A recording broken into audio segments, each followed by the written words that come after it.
Hey guys, welcome. Birds of a Feather is live here on A2DRadio.com.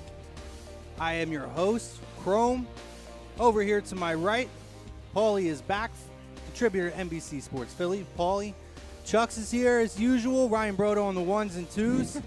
We are live from the BMW of Atlantic City Studios, BMWofAtlanticCity.com. First half of our show is brought to you by Gibson Mayer LLC. Gibson Mayer, our certified public accountant. Make them yours. And our poll question. Charles, why don't you read the poll question? Which you want is me to read the poll question? Yes, absolutely. The poll question for today. Who... And it's brought to you by Scanzano Sports, ScanzanoSports.com. Who, in their prime, was the better Eagles running back? Brian Westbrook or LeSean McCoy? That is coming up later. We got the debate, the long-awaited debate between myself, the underdog, and the big guy, Tom Arnaud. And that's coming later around, 9:30? Right, we got the battle of two animals. We got the underdog versus the GOAT. Yep. And then, so, we'll see. Guys, I got my popcorn ready for that. Yeah, listen, we've been talking about it. If you've watched our show, if you watched a couple of the other shows, specifically AM and the PM, kind of started a couple months ago with a little bit of a tease when the conversation came up as far as who has had the better Eagles career. Arguably who would be the greatest running back in Eagles history. And listen, we're not discrediting Wilbert Montgomery. I'm just going to say that right now. Or Steve Van Buren, for that matter. matter. 5-time All-Pro, just saying. And Hall of Famer. But, we are going to we're going to touch on that, and we're going to have a little fun with it, and we have a way of doing it. So, yeah, guys. Oh, Bob Hartman says, what's the debate about? So, like we said, it's between Westbrook. It's between Shady McCoy. It's going to be fiery. And we have a platform for this. We have a way. This is legit going to be like a debate. It's going to be good. Hold on one sec.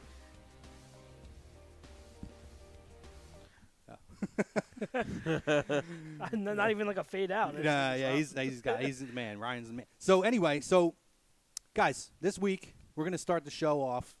We're still riding this Super Bowl high, guys. Sure. So, the parade passed this Thursday. What an awesome experience it was. I got to share it with Paulie, and I got to meet up with Tom and the queen of A2D, Lena.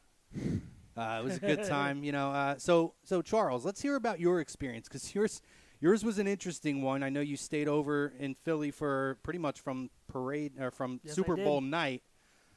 Through the parade, and then came home the night of the parade. So tell us about your Super Bowl experience as far as last week went. Well, pretty much, as what you said, I stayed over at a friend's place after Super Bowl, so Sunday night, and then Monday night till Thursday, we were my cousin and I, Chris, were at in the City State Hotel, and it was just, I said it last week, the vibe in the city was just great. There was not negative vibe anywhere. No one had a bad attitude. Everyone smiles. Everyone talking to each other. Cars passing by, beeping, saying, "Go Eagles, go Birds." It's what I expected the city to be like if we were to ever win a Super Bowl. And it's just I love Philadelphia, obviously, but not just going beyond sports teams. I love the city of Philadelphia. The reason why I moved back down here from Central Jersey, where I was there for college for such a long time, is because my fiance and I, we just like being in the city. So being able to be in the city meant a lot. And then day of the parade, you got some really cool pictures, by the way. Yeah. The night of the celebration, kind of out there in the middle of the Broad Street with the City Hall in your background. It was great. You got some really cool pictures. It was a time that I'll never forget. Like I said last week, and the day of the parade. My cousin and I, and then my sister, her fiance, and then another friend of ours. We all went over to the art museum. I woke up at 1 a.m. We got there around 3 a.m. And we were not. I'm telling you, we were not the first ones there. There were already a group of people already there. I had made a video that I wanted to post through ATD, but there was no service over there because at a certain point it got crowded. So I never got to submit at the time to post, but it was great. The time passed by so quick because we got there, and the group of people there in front of the art museum steps were already blasting music. They were already partying. Dreams and Nightmares came on every 10 songs that would play. It would come on. We all get hyped. There was even a pizzeria nearby that delivered to the art museum staff. That's cool. Pizza that and is really fries. cool. I called them and I'm like, hey, you guys. Sure, after a while that you guys stopped. Though. open? They're like, Yeah. I ain't fighting through these people no more. I might have been the only one No, that they probably ordered. made though. good money though. I mean, No, that's- absolutely. I might have been the only one that ordered because I picked up the pizza because they had to go around the side of the art museum.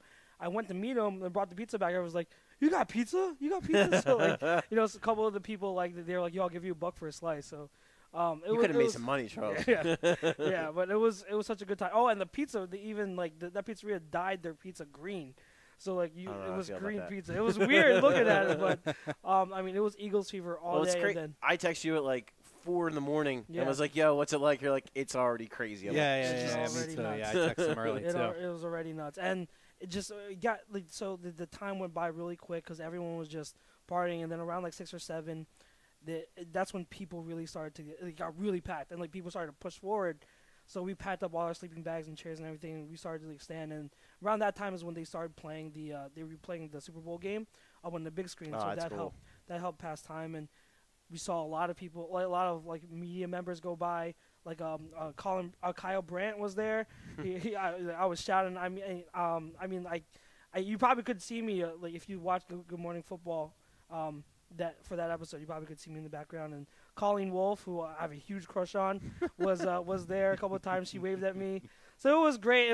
I am so glad that I was there. It was a long day. It was a tough day. There were times where it was just it was a struggle to get through. But just looking at like how many people were there and just remembering the ceremony, I have no regrets going through all of that because it's just something that I'll never ever be able to relive. Listen, and I mean, it's like the first Super Bowl parade, right? Yeah. So if you're ever going to do that, it's then. Oh, Maybe next absolutely. time you might be like, Yeah, let's I'll go back go to somewhere yeah. else. But the first time being able to do that, that's a cool experience that you'll be able to go back. I mean, my parents still talk about the Flyers parade in the 70s. My dad has like a slide, like the big screen, the projector screen with slides. Love it. And it's like people standing on top of cars, same thing, people on poles and stuff. And it's funny to see it like back in the 70s and the style and the hair and all that. But, I mean, my parents remember that very fondly. And that's the first time. That's one of the first times that the city of Philadelphia really got to experience something like that. I mean, I don't know what it was like when the Sixers won in the 60s. Or when the Eagles won the championship in 1960. But I would imagine it was a little bit of a different environment. Different, the I would say. parade thing kind of started kicking off, I believe, either late 60s or early 70s. Well, you always had the ticker tape parade in New York. But it's just so funny. Like, you wait all this time for a glimpse of all these players. And in the end, it's so worth it. It is. Because, like, even where we were, I mean, you got a picture, like, Ronald Darby being right in our face. Right in our face. Like, that's awesome. Like, my girlfriend, Carrie, accidentally grabbed Corey Clement's arm. It was a total accident, Corey. Sorry. But, didn't let it go. but it was just funny. And, it was just like, again, like I said it when they won the Super Bowl, it's just like this pure joy for everybody, for the fans, for the players. And, like, how I don't think I've ever seen that where players – jump out of their floats, fire trucks, whatever, or as buses. Many players. Yes, it was half the team. Yeah, and to come out into the crowd, I mean, it's incredible. Yeah, I think where we were at. So the way me and Paulie, we were going to head towards the stadiums, but when I got there, it was about 6:45 in the morning. We were getting off of the Walt Whitman Bridge, and all the exits were kind of backed up. There wasn't a lot of traffic getting over. Yeah. Once surprising. Once you got there, in, though, it was a little. If we were to make a left to go towards the stadiums, there was definitely traffic. So, my mother drove us over, so we didn't have to worry about public transportation. Well, she drove me over. I took an Uber, which worth it again. Yeah, it was expensive, but it was totally worth it. Yeah. So, I told her just make a right, park, and I'll walk down. But then when she made the right on a Broad Street, there was. I mean, we were where Oregon Ave was, Snyder. There was not many people there. Yeah. At that point in the morning, and to me it was, well, I could fight and get down where I already know it's crazy packed because I had been texted that, or my main concern is I want to have a good spot to where I can enjoy them going by. So we ended up parking right out in front of Broad and Wolf where the hospital is at there, and I text Paulie, hey, I got us a spot here. So we ended up going out there. Worked out, too, because we had the inside track to use the restroom if we needed to. That's true, too. Because the hospital was closed off, but I have an inside source that gets us in. But, I got to meet Paulie's girlfriend finally, Carrie. Yeah. She's awesome, by the way. She hooked me up with some of my pre-show gummy Smurfs today. my championship Smurfs because I had them at the parade. But no, it was cool. You know, we were in a great spot, and we were actually pretty fortunate because where we were, you know, it was a slow start to the parade. Yeah, we were part of the slow start. So we were in the part where it was slow. So and just kind of judging from what other people had done in their videos, I think they took like 10-minute videos, which is still a really good time to see everything. But where we were, I took a full video of everything, and it was like 17, 18 minutes. Well, like they right really after, took their time. Right after they got past us, they were told they had to speed it up. Yeah. So we got in such a we were in a good spot where we got it before it was speed up time. We had Clement, Marigo, Starby, Vitae, couldn't miss him. A ton of them went by. Oh shoot! And the other cool thing about it was, Tom. The other cool thing about it was, so across from us, you were talking about music playing. There was like a DJ stand set up. So right awesome. where we were, and then first of all, the best part about the beginning of it, once the music started going, it was the guy who had to be like a 2-year-old kid on his shoulders, and I don't know if they were playing like Wobble. I think it was the Wobble, and the kids on the shoulders, and like the parents bouncing the kid around. It was their daughter, but the daughter was like feeling it, and she's like going crazy on his shoulders. It was just one of those cool moments, right? It was like everybody, no matter what age you were, everybody was just riding this high. Mm-hmm. And then when the players got off, at one point there had to be 7 or 8 players in this one spot. It was directly across from us, and they were where the music was. They started dancing. They were leaning into the barricades, dancing with people, taking selfies. Cool. It was an awesome, awesome time where we were. And again, we were fortunate because right after that, about 2 or 3 blocks after us, they're like, "Gotta speed up, go." What's the hell with that? Yeah. Speed up. Well, obviously, I think they listened briefly, but then they kind of went back to like taking their time.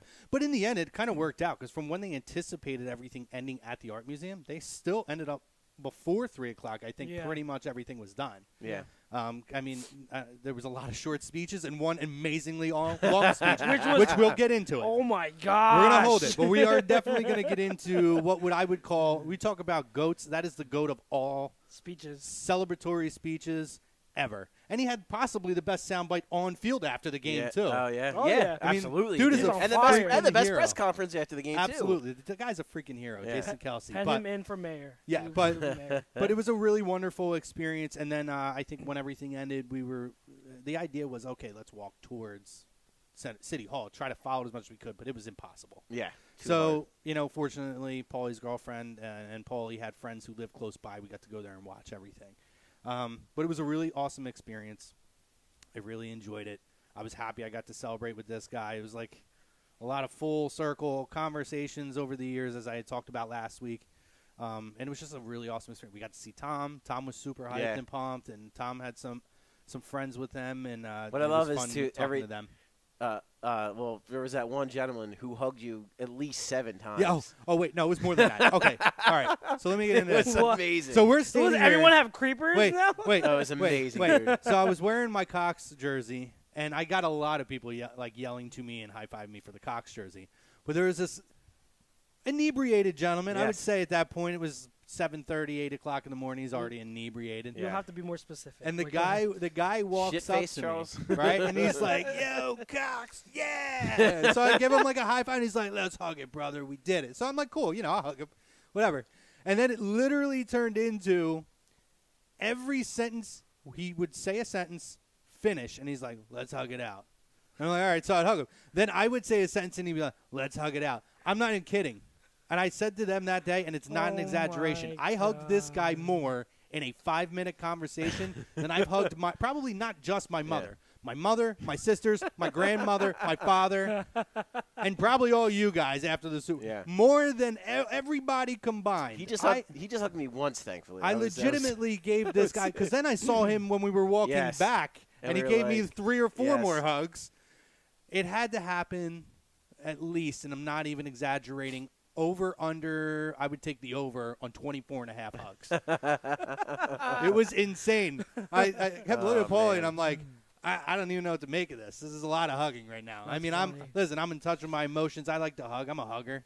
I'm a high-five and hug guy. But I only got so many hugs to dish out in a day. Well, that was pretty cool. And they were exhausted in 5 minutes. Some people, meeting some people and greeting each other with a hug, people you've just met for the first time in general. That's pretty cool. You know what I mean? Yeah. Because everyone was just so damn happy. It was. And you know what? Yeah. In the end, that's what I said to Paulie. I was like, any other day, this would be one of the weirdest experiences of my life. But I kind of expect this kind of thing here. So it was a good time. I'm going to hit Facebook real quick. We got a lot of people chiming in. A lot of people already making their decision on the debate, which I will read them off, and you're more than happy to chime. You're more than welcome to chime in, but I want you to tune in later, because Definitely Bob Hartman wanted me to kind of go into the depth of this a little bit more in the debate, as we discussed what the debate is about. But there is going to be there's a structure to this debate. It's going to essentially, we're going to open up and we're going to do a coin toss. We're going to give 3 minutes to one, 3 minutes to another, and then it's a free for all. And I'm not going to say who's representing who. A jersey hanging behind the guy might be the guy representing one. I think they can tell who I'm representing. But our special guest, who really the core of this debate started with them, will be Tom Arnone, who's going to join us in the second half of the show. So, and I got people chiming in. They want hugs. Hey guys, I got hugs. Tom Gideon, I got a hug for you, brother. Tom Gideon, I got hugs for you. But and there's going to be a way too, because we're actually going to have you guys decide who wins the debate. We got a title belt here. Whoever wins this debate, we're going to come up with something. I don't know if it's a haze. I don't know if it's someone's buying someone dinner, but we're going to figure something out, something reasonable.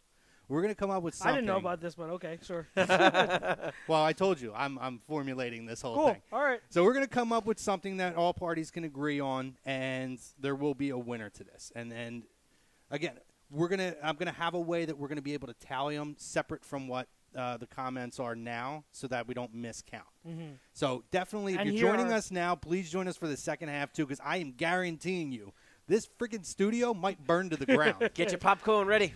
We got Ryan's got the hose on standby. Paulie's got the popcorn getting ready to go, and I'm just going to be standing behind one of the parties, and I won't say who, selling, what he said. I might even step out of this totally. You know, I'm supposed to be a moderator, but I don't know how much moderating I'm going to do. I'm going to let you boys fight it out. So it's going to be a real good time. And wait to vote. Like, hear our arguments first, and then vote. See. Listen, put your comments in, because I want to hear what you guys have to say, and I'm going to try, if I can get in the middle of them, to read some of them off as the debate goes on. But I want to hear from you guys now, too. Make some of your points in here before we get into it. It'll be interesting to hear. And then, hey, listen, you might comment something now, listen to one of the two guys, and say, you know what, that's a good point, and maybe sway. I know Paulie's a sway vote. I'm not going to say which way, but he's leaning one way. But I could be swayed. I'm not leaning. You are leaning. You're Wait, fully. You are fully that's on. That's not what I'm saying. I'm not leaning. I was going to say I'm a little more than leaning, but I will be open-minded, and I could be swayed. I'll put mine out there now. I'm on shady. I'm on the shady side. We know. But I'm on that shady side of the street. We know. But in more ways than one. There are, you know. But I will say I am being open-minded. I do know that you have a way to make valid points, and I'm open-minded to hearing what you have to say. Hear me out. That's all I have may to say. not sway my vote, but I may think it's a lot closer than I think it is. That's all I ask. So hear me out. You hear my arguments, and make a Bob decision. Hartman says Westbrook. Hashtag Team Westbrook. Ralph Vespi says, really tough one. Geez, I'm going to do a coin toss on this one. I'll get back to you in a few minutes. Interesting enough. Well, So not only that, come back. Yes. Maybe you'll be swayed Come one way or back, the other. I'm telling you, come back. Eric Patrick Miller says Westbrook always. Michael Lipinski says, I think Shady is the more complete of the two. I'll leave it like that. And that's okay. That's okay. Just wait. Listen, there are ways. Not right or wrong. There's no right or wrong. There are ways to interpret what you feel like a complete running back is. That's why some teams go with one style of a back and other teams don't. Fair. I don't know. When I hear complete back, though, I think of a guy who can run the ball, who can catch the ball, and who can pass protect. And maybe I'm wrong, but Michael Lipinski might be open-minded. From that comment, it sounds like he could be open-minded to hearing the other end of the argument. Though. That's all you need. Dion Brown says, B. West was great, but Shady is still the greatest rusher in team history. There's no debate. McCoy won, B. West 2. Okay. And there is a debate. Steve Van Buren, there is a debate, by the way. There is a debate. You know Dion's our boy. Hear me out, who I Dion. don't know if Dion heard it last week, but we gave him props because we said one of our favorite segments. We were talking about our viewership and how much we appreciate it, especially with his ride. And Dion gave us one of our best throwing the wrench in. I don't even think he expected it to happen when he asked us about LeBron and Philly. He actually apologized. Yeah. I remember he And he apologized. apologized. for I'm so asking. sorry. Right. But Deion threw that in, and what we thought was going to be like a quick, like, let's talk about this for 5 minutes, ended up being like a 20-minute debate. Yep. And it was good. I mean, I went back and listened to it. I really enjoyed it, by the way. Dion, listen in later. I'm telling you, just hear me out. So Just hear me Deion out. had our best, like, non-Eagles Yeah. topic to discuss at That that was point. so great. But Deion says, by the way, what up, fellas? World champs. This is in all caps. Been Same waiting from to here. say that since I was 6 years old, and I'll be and I'm throwing this in there, a young 40 later this year. Oh, man. You're right, brother, and you're a young 40, bro. Enjoy it. This is our time. Bob Hartman says, well, that was when he asked me to tease the debate and discuss a little more. John Miller says, Charles, were you the one peering through the railing because you couldn't see over it? Love you soon. That's hilarious. Bob Hartman says, are we going to touch on the trade or keep Foles debate tonight? I'm glad you asked that. We were talking beforehand. It wasn't something we were immediately going to go into, but We can definitely go I into definitely it, think we're going to discuss that. So, yes, we will get into that at some point here. Megan Tunney says, congratulations. Thank you. And I hope you're an Eagles fan. If not, thank you. Thank you. If you are, congratulations to you. Yes. And thank you. Tom says vote doesn't count. You can't start. You started without me being there. No, we didn't start, we didn't Tom. start Not yet. anything, Tom. Calm down. Chris Estrite says, I liked number 31, Wilbert. And again, we're not discrediting Wilbert Montgomery. He is definitely in the conversation for sure. It just not wasn't in our conversation. this conversation tonight. It was, yeah. Because you got so like. So I mean, here's in fairness, Paulie could chime in and probably give more. Dude, and maybe again, we'll have a part freaking where you Steve can Van do that. Buren won a Super Bowl and was a Absolutely, 5-time yeah. All-Pro. So I mean, if let's be real. I didn't watch freaking Steve Van Buren. He played in the Right. 50s and 60s. Right. So Are you like, sure? yeah, right. There's no like as even Montgomery. I mean, I'm not. I was born in 1985. So like Wilbert's best years were before I was born. So Exactly. I can't give you an educated opinion None of us on can. Wilbur Montgomery Yeah, or none of Steve us- Van none of Buren. I us can really only can. go by what like Ray Dininger tells me, and Ray Yeah. Dininger tells me that Steve Van Buren's great. James Wilder says, what's up, boys? Can't hear a damn thing. LOLOL. Waiting for swimming lessons. I'll make sense of it through chat, sorta, and I'm here for the moral support. Thank you, James. We love James. James Is awesome. James is always on fire, especially in the Yeah. group, man. He shares some awesome Yeah, he shit. does. So thank you, James. And if you can't hear it now, listen, go back and listen to it. I'm telling you, go It'll back. be It's up going to be a there, good yeah. show. Bob Hartman says, I'm not a hugger at all. I high-five family members because I don't hug. Well, I've hugged more during and since the Super Bowl than I have in my entire life. Love it. Yes, Bob. It's that kind Love of it. moment. Yes. It is that kind of moment. Tom Gideon chimes back in and says, I'm going to go with who killed the Giants more and without looking at stats because he is a That's Giants pretty fan. obvious. And he says, I'll go with Westbrook. Yeah. The giant killer. Mike Parker says, did Shady run back kicks, though? Nope. No, he didn't. No, he didn't. But This is a running back. But that- debate, this is is it a not? running Who was the back- better yeah, running that's a back? running Not back who was debate, the not better special player, teamer, valuable absolutely. player. Special teams, hey, easily, it's Westbrook. Dion Brown says, I'll be listening. And Michael Jenkinson says, Westbrook. Let's head over to YouTube, Yeah, Charles. it's Let's see popping over here again. what our peeps What on up, YouTube. YouTube people? What up, YouTube fam? Let's go, guys. So to start it off, our buddy David Roska chimes in and says, "My David Rams are Roska. going to the Super Bowl next year." Oh, he can finally start. The parade's over, so now the Rams shit's up. Hey, I love it. Listen, I'll tell you right now. We talked about this numerous times. To me, the class going forward, the two most exciting teams are the Eagles and the Rams. Yes. I think there's other teams that you're going to be able to throw into that debate. The Niners. Watch The out for 49ers, Watch out for Reuben the Packers, Niners. Foster's- Packers will be back. but Reuben Foster's going to hurt not having him. Well, you're talking it's about a ex- minor Yeah. setback. If you're talking about exciting, I thought you were talking about exciting. So exciting means like. but a Jimmy, team hey, is listen, Jimmy G, Jimmy GQ, baby. monster Kyle contract, Shanahan. by the way. Kyle Shanahan. Jimmy G. Deserved. Wait, well let's No, I don't know let's if touch it's on that deserved, real but- quick. Jimmy GQ, did he deserve that Yes, contract? No, I'm going to here's- say yes. I'm going to say yes because you know what he is. You traded for a franchise quarterback, and you know what he's going to bring you. Like they closed out the season with 5 straight wins, including beating the Jaguars, who are the best defense. And it wasn't through with a running game. They had the best pass defense, and the passing game tore them up. So don't like. We talk about how, and like the contract doesn't say he's the best quarterback in the league. We always talk about how there's escalation. It is and it's the highest paid, highest quarterback contract. Am I correct? I think it might be average annual value, but not guaranteed money. Just because a quarterback is being paid the most doesn't mean they're the best. I say that all the time. You know, that's right. I agree. I say that all the time. You're giving him a contract because you know who he is, and you are giving him the money to be that franchise. I would say 75. I would say about 70 to 75% of the time, the guy is paid guy is not the best player at the position. No, yeah. So I agree with that. Here's what it is. So I would say deserving is a weird term relative to any sports contract. First of all, just because do any of them really deserve that? You know what I mean? But it's supply and demand, and right now it's really hard to get a franchise quarterback. Exactly. The 49ers believe they found one, so they're not going to let him go. Exactly. And as we're talking about guys being the highest paid, whatever Garoppolo has right now, Kirk Cousins is going to crush. Yeah. No, he really is. He's going to crush it, and that's right. and that's just the way it goes. And like you said, it's not about who's the best quarterback; it's about who's the best quarterback that's on the market right now. And what's it going to take to get him right? When Derek Carr got his contract, he wasn't the best quarterback. Exactly. Like it's the best guy. When Joe Flacco had the greatest postseason run ever, and then got a huge contract. And he hasn't been that great since, and he's been banged up, and the team hasn't been that great. You pay them. But he got exactly. But and it was you can't fault any of these. Like I can't fault the 49ers for doing it. I think they absolutely 100% made the right. If you're going to go like that route, they made the right decision. They absolutely should pay him because they need him to be the franchise quarterback. They, like you said, Charles, that they traded for him to be. Well, I think Garoppolo is going to be a top 5 to 7 quarterback in the league. I don't disagree. It's tough for me to say because I feel like he's going to be worth that. But at this moment in time to say, is he worth it? It's tough for me to commit behind that. In the end, by the end of the contract, I think I'm going to go back and say he was worth every penny of it.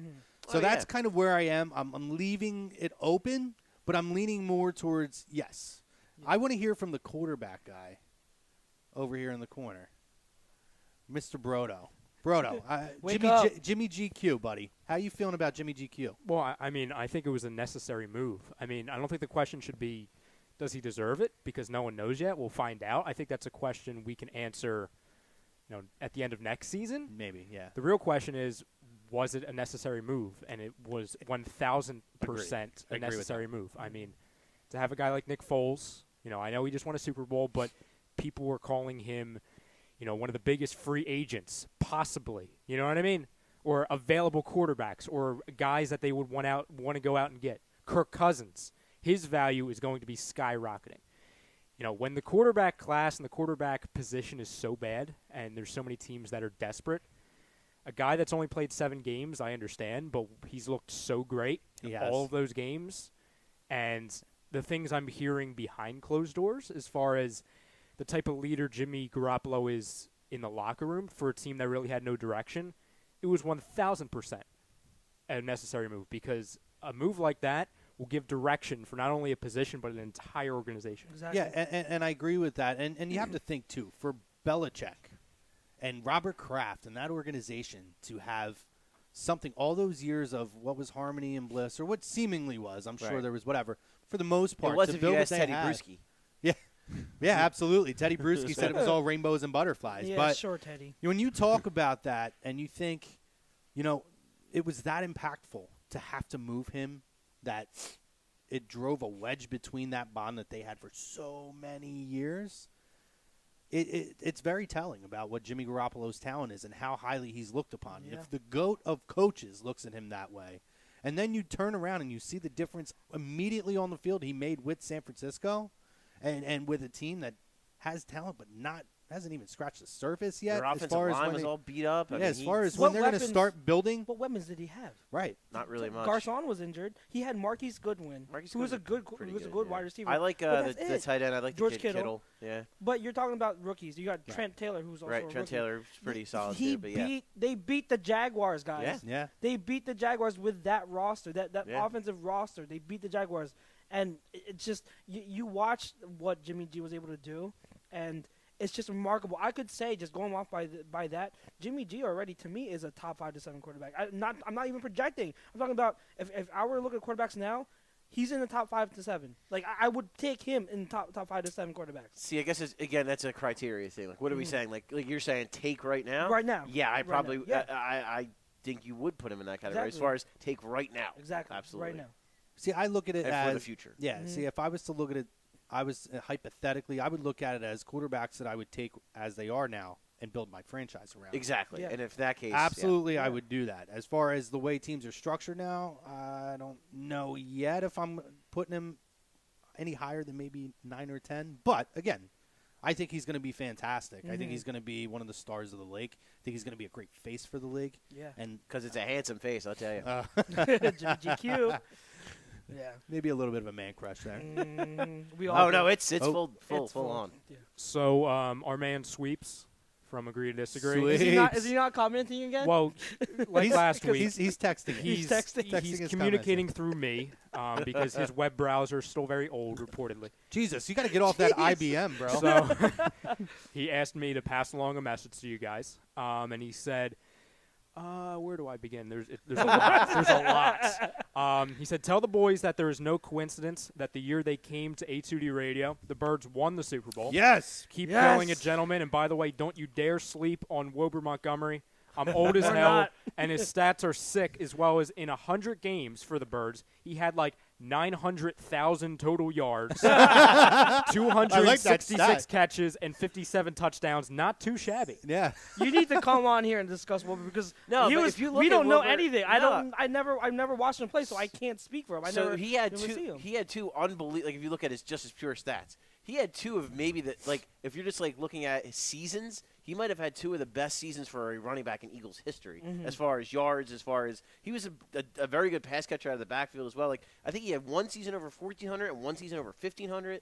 Plus Wow. he was huge the year they went to the Super Bowl. He was huge in the playoffs. So I mean, there's That I mean, iconic it's- run. they won against the Cowboys. Yeah, absolutely. So it is. It's one of those things that he's right. We can't understand it. I We can can't tell you right 'cause- now, we are not sleeping on Wilbur Montgomery. No, we are not. I sleeping on promise you, Sweet. I We bought- weren't born. I bought That's my- not our fault. No, and it's I not have so even much that. respect It's not for even Wilbur that. Montgomery, It's yeah. not even that. It's the fact that the nature of the argument that has stemmed from other things was Yeah. Westbrook and McCoy. Yes. I would absolutely throw Montgomery's name into the argument. It's difficult, too, for me to argue with a guy I haven't physically seen. Yes. Exactly. So We're not that old. I We're don't not that I old. don't say yeah, you might be Sweeps, but we're not. And by the way, if I ever get Sweeps on a couch, I'm talking Cardinals with him because he's my Cardinals guy. That's what I'm talking He about with needs- Sweeps. Sweeps, you need to come on one of those shows. But I mean, listen, there's a reason. It's a goat wall, and we got Wilbur Montgomery there. He Yes. is in that He conversation. belongs. 1, 2, 3, whatever order you guys want to put him in. There's no question that those three guys are the greatest in the history of this organization. Steve Van Van Buren. Buren. I think Van Buren falls behind all three of them. 5-time All-Pro, dude. It's a different time Super then, though. Bowl. But he Diff- still was one of the best players. He was the best I player hear at his ya. position for I 5 out hear of years. them four, he's the only one currently in the Hall of Fame. And that. He probably is. will be the only. And I'm Shady's got a shot. Shady's got a shot. I He think has a shot. Shady will end up getting there. I by think the end of Shady's it. got a good shot. We just can't say but- it for now. right. So, Yeah. like, right now, he is the only one in there. So, all right. Well, you tell me about what you saw with the eye test when you watched Steve Van Buren on the football. All right, so continuing with YouTube, Sorry, YouTube guys. I got us off track. David followed up again. He says, my Rams will be in the Super Bowl when we beat the Eagles in the postseason. Lofty. Oh, But we're I love starting it. already. I love David.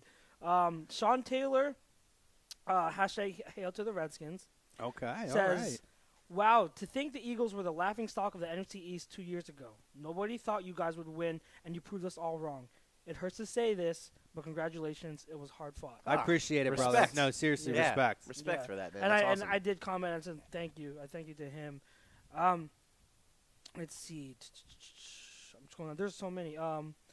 That's one thing that's cool though too. Is like I see a lot of articles going around now, like from like because I follow a lot of different sports writers from different Yeah. states and different that cover different teams, and I feel like the thing is everyone's writing articles about how can this team replicate what the Eagles did, and that's Cowboys- it's just insane that like I saw the Cowboys, The Cowboys one, Twitter, there yeah. was a Jets one with Todd Bowles. Listen. It's just insane that like. All these years that Yeah. the Philadelphia media had to write these articles about other teams. Now finally, we other do it. outlets are We're writing doing about our coach and our team. It's Well, crazy. listen, let's be honest. There's no replicating what happened. Well, it's no. not just football. Nothing in the history of sports has happened the way it happened. When you talk about massive names of guys who are hurt, guys who are such contributors, key contributors, an MVP candidate, the moves they had to make as far as filling in guys, going out and making moves as far as making trades with Ajayi, Precisely. signing guys like LRB, who all had these, and even preseason, with what they had to rebuild from 2 years ago. And you talk about the strides Carson made, the strides he made this year, him going down, the backstory of Nick Foles, what ended up coming to fruition, the heat that he faced going into the playoffs. Yeah. When you talk about Doug Peterson, who a guy 2 years ago was absolutely trashed and called the most incompetent head coach in football, who was and listen, I might have been one of the guys who agreed with that. I'm not going to lie. I've said it before. I've eaten my crow on. But there's been a lot. And Jason Kelsey, in his speech, went through everything with every player. With the Steve Austin Lake chance Johnson in between all of them. Juice. and So good. Oh, dude, that was the best one. That was so That was the good. best. I don't remember where the article was from. I don't know if it was you or somebody else told me, but there was an article that it might have been Schefter. Somebody in the NFL wrote, there are going forward, no team can ever make the excuse of I read that injuries. too. Maybe it was you who told me. Injuries and this and that. Because the Eagles proved no matter what you go against, you can face it. And it's not just in football. It's in any sport. Yeah. If you stand up, if you're a team and you have a culture and a head coach that supports you and puts in that kind of a culture where everybody buys in, anything can happen. Not to be too hokey, but like that's a life lesson for God's. Like seriously, It like there's no excuses. There are no excuses. You just got to Absolutely. get. If there's an obstacle, you got to get through it. Absolutely. Nick Foles put it so beautifully and eloquently the day after the Super Bowl. How fitting is it, and you can say what you want, how corny it is, but how fitting is it that our icon, our sports icon for so long has been Rocky, and the way we win the Super Bowl is a similar story to what Rocky always preaches.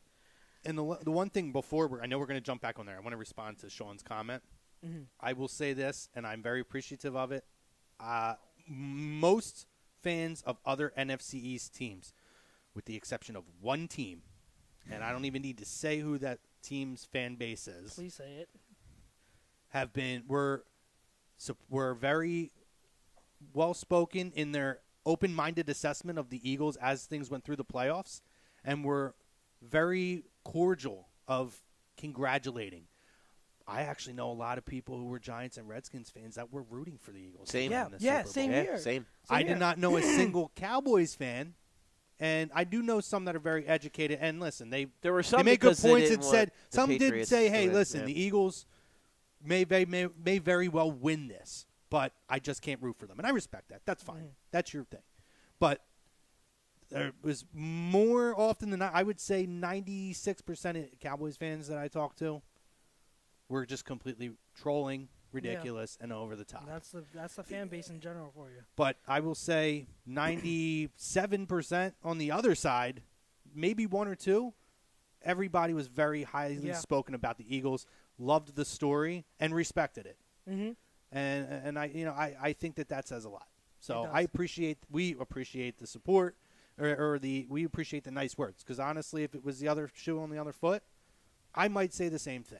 And especially because it's against the Patriots, I have a really hard time rooting for the Patriots. I know. I feel like most sane people do. I won't even lie. I rooted for the Giants the 2 times they played the Patriots. Yeah, so. See, I did too. I didn't, but the thing is, what I've always said, I'd rather have And- kept it in the NFC and kept it in the division than watch those assholes get another Super Yeah. Bowl. when the Giants won their first Super Bowl against the Patriots, like I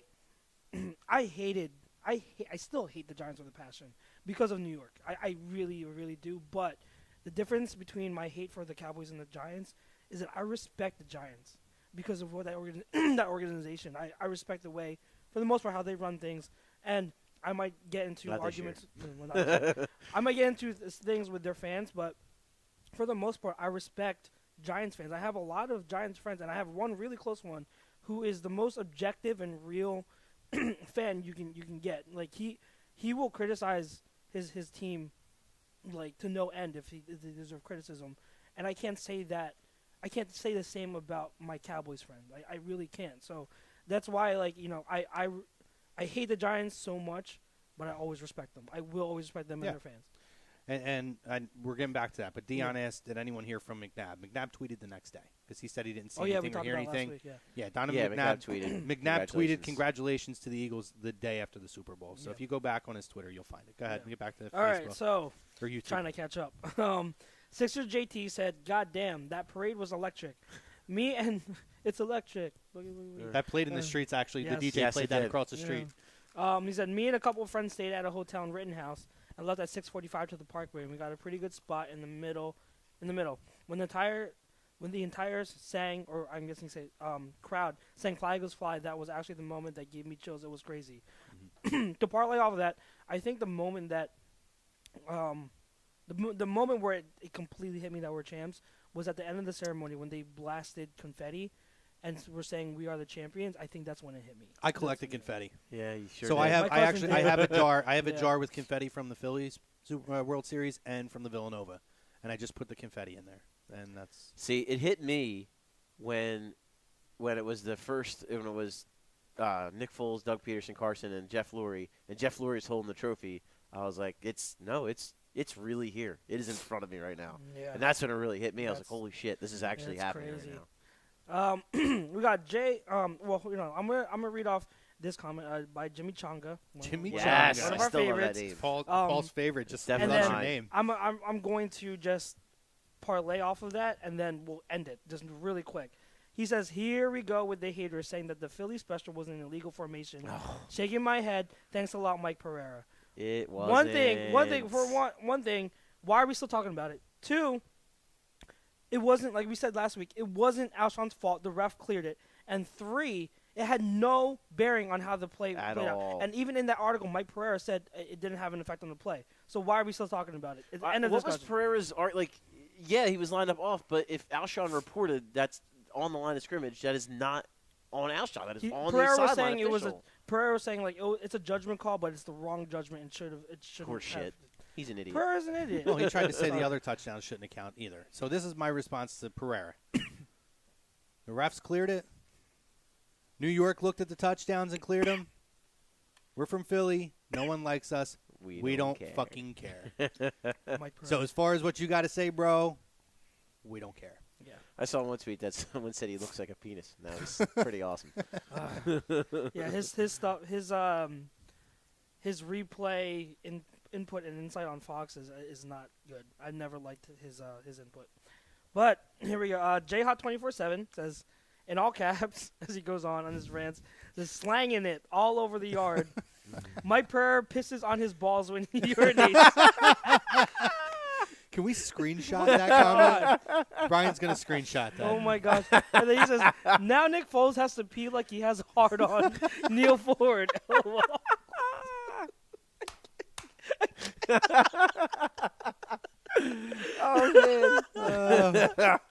Oh, man. Yes. That is amazing. Oh my gosh. Thank you for that comment. We broke Charles. Oh my god.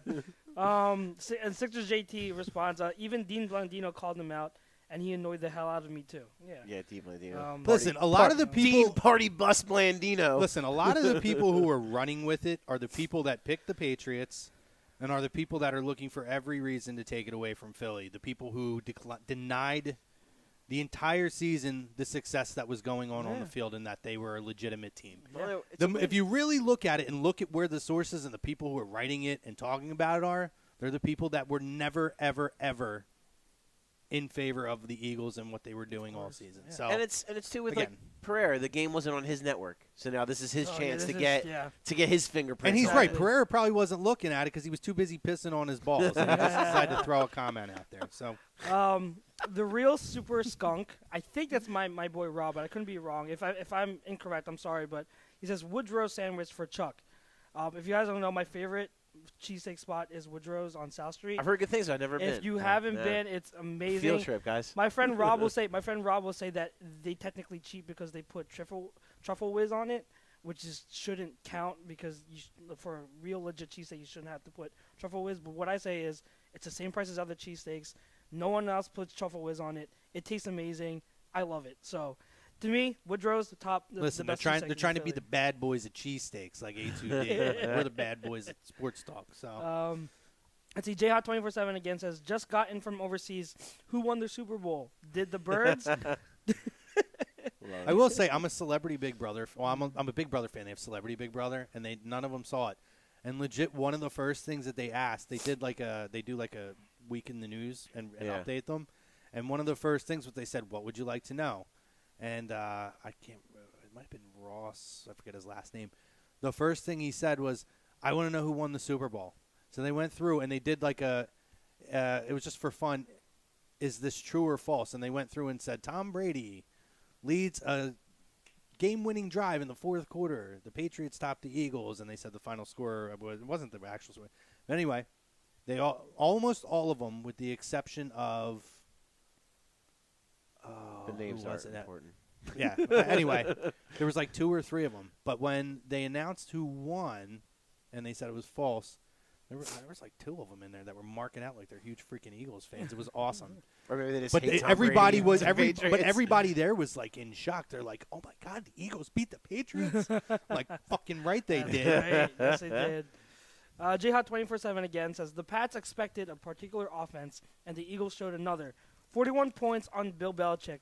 Wow, they really are cheating scumbags. I did read that there was I don't know if it was a rumor or one of the players speculated that they may have faked practice at some points to throw in case they were said, filming to throw on off Saturday, the game. walkthrough. Ryan, do you walkthrough. have Torrey Smith, I think, do you have said some something insight like on that, Ryan? Well, I know there was a rumor that came out from Lovato, I believe, and he had said that they went through a fake. Oh, he said they reportedly went through a fake walkthrough. Right, On that was Saturday, right. Yeah, That's at hilarious. the stadium.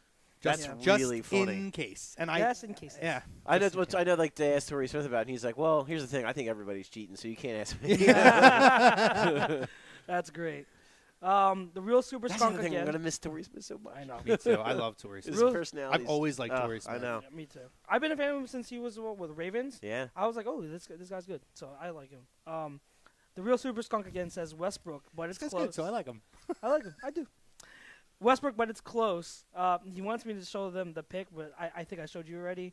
That my friend made me of the Wolverine meme. Yeah. Where he's holding the picture. Oh, Yeah. so good, by the Yeah, way. Is that it's who so made good. it? No, it's my other friend Nick that made it. So Okay. props to Nick Zerno if you're listening. That was He's great. He's great at memes. That had me dying. It was laughing. so great and so fitting. Yeah. Yes. If you guys are wondering, if you guys, like any listeners want to know, I can post it on the ATD group, and you guys can see. It pretty much portrays my love for Westbrook. Sixer JT says Shady McCoy all day. Real Super Skunk says if Westbrook got the amount of touches Shady got, he would be the Birds' leading rusher. Fool's Demon says Corral Buckhalter is the greatest Eagles back. Him and Reno Mahe. Yes. What about And- Vaughn Hebron? Super Skunk also Anyone? says No? don't forget Charlie Garner. Charlie Garner. Charlie Garner. I remember Charlie Well, Garner. dude, listen, a big one in all those guys. Deuce, man. Deuce, yes. I still like Deuce. I mean, he's They're the not- next level. Oh, no, They're absolutely. second Dude, tier. I'd say Deuce is probably the top of all that tier. The When you second go tier. second Yeah. level, yeah, Yeah, absolutely yeah. Deuce. There's also a mention by Foolish Demon of Ricky Waters. Ricky Waters would be up in that tier too. That second tier, yeah. Raheem Mostert. Oh, Raheem Mostert. Raheem Mostert. That's great. Oh my gosh, I think he's on the Niners. Oh man, Let's see. I'm trying to think of other. Yo, Darnell Autry, remember him? No. No. Oh, dude. I don't know Okay, it's probably. I'm not gonna remind you guys of Darnell Autry then. God. Sixers was JT says you could wear McCoy out in the streets in Philadelphia and nobody would scold you for it. Only active player in that category. Yeah, that's pretty fair.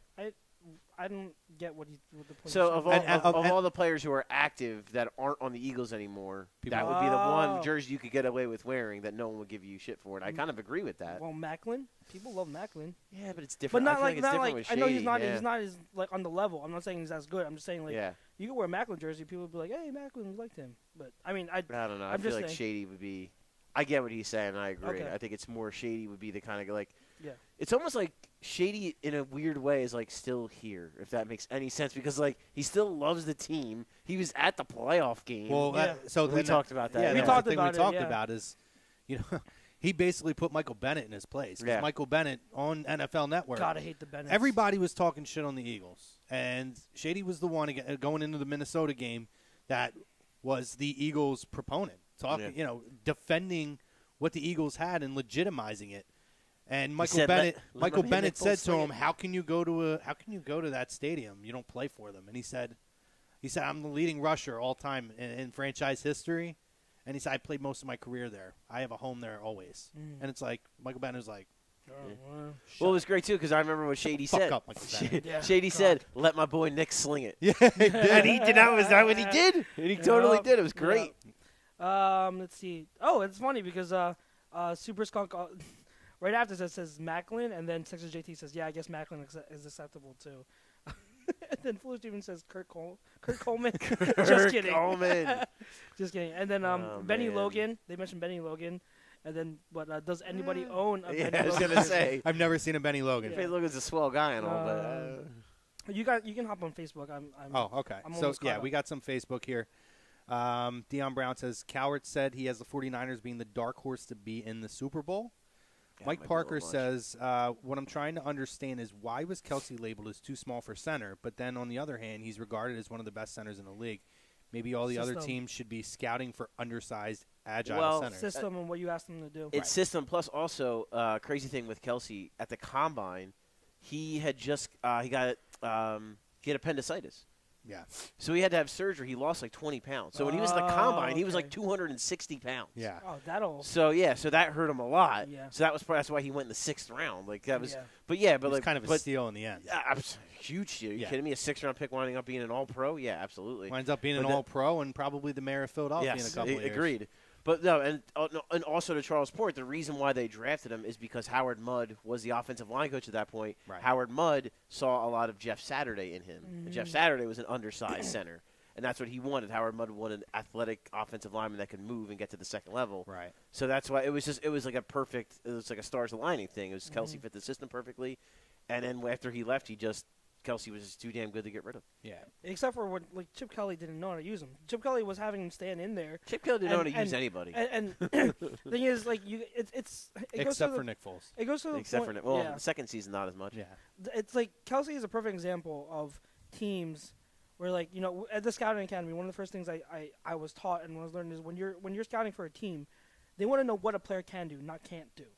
And so Kelsey's a perfect example of that. Like, is he undersized?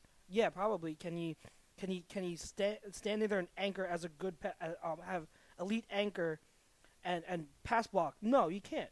But what he can do, and he does at a very, very elite level, is he's explosive off the snap, gets to the second level better than any center in the game, and he can run back like there's no tomorrow. Like, he has, even just because he doesn't have massive size doesn't mean he doesn't know how to use leverage. He uses his pad level better than any center, and I mean that. So it's about what he can do. And smart coaches like Doug Peterson and Andy Reid for a bit when Kelsey was here, they knew how to use Kelsey. That's why he's also smart. thing. He knew the game. Very smart, He's yes. very good at making calls. He's very good at picking out blitzes. Like that's something he's very, very good at. Yeah. I wanted to ask you guys this because we got a DM from it earlier. They were Somebody sliding into them DMs. Yes, yeah, exactly. All right. They asked giggity. us to share, or asked you guys to share your opinions on the rumors that the Eagles might be going forward into next season without an offensive Oh, I coordinator. saw. Yeah, which I was about to get to that Oh, there because you someone go. asked on Facebook too, so that's good. Yeah. I personally, I get it. Both guys are deserving of the position. I almost feel like it's kind of a cop-out, though. I'm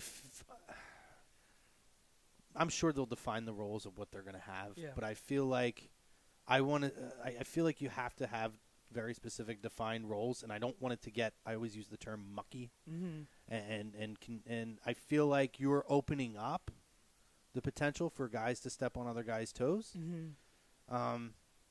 So I have a difficult time accepting it. I get it though. Both guys, and I'm sure. Listen, Doug seems to figure it out. So I'm sure that their roles are going to be very clear and very defined. I would prefer, and if I was to pick someone, I think this is Deuce's time. Absolutely. I feel like I'm not saying that anyone is not deserving, but to me, and I'm normally not a homer type of guy. I don't like typically guys who are organizational guys. Yeah.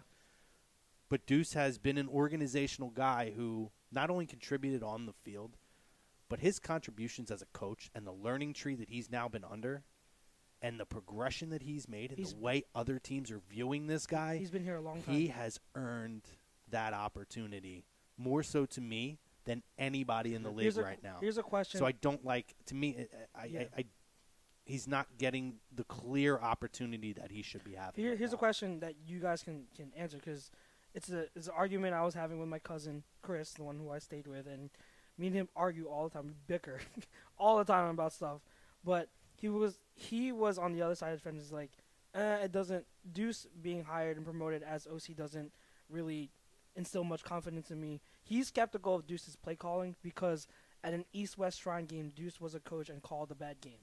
So he was saying like that doesn't show me he can call plays, and it doesn't instill confidence in me that he's someone that can back up Doug Peterson as a play caller, as someone who can support Doug's play calling and offensive system. And I would say I gave him my arguments for why that's total bullcrap, but I want to hear what you guys have to say. So, well, I mean, first of all, I think you can gauge nothing off of a guy calling plays in an East-West Shrine. Thank you. I think that's worse shit. Thank you. They're dudes. They're running vanilla offenses. They're not doing it's nothing. Like, it's garbage. You have those players for 4 days. Yeah. And most of those 4 days are them. All they're thinking about is showcasing their talent for the next level. So, like, that's total horseshit. I don't buy any of that at all. Yeah. I think there's a lot of validity to your point, Chrome. I think there is something to be said for having a set position and for having locked-in positions. But I will say this. Who's the Eagles GM? It's not Howie Roseman. It's not Howie Roseman. The He Eagles actually don't doesn't actually have a GM.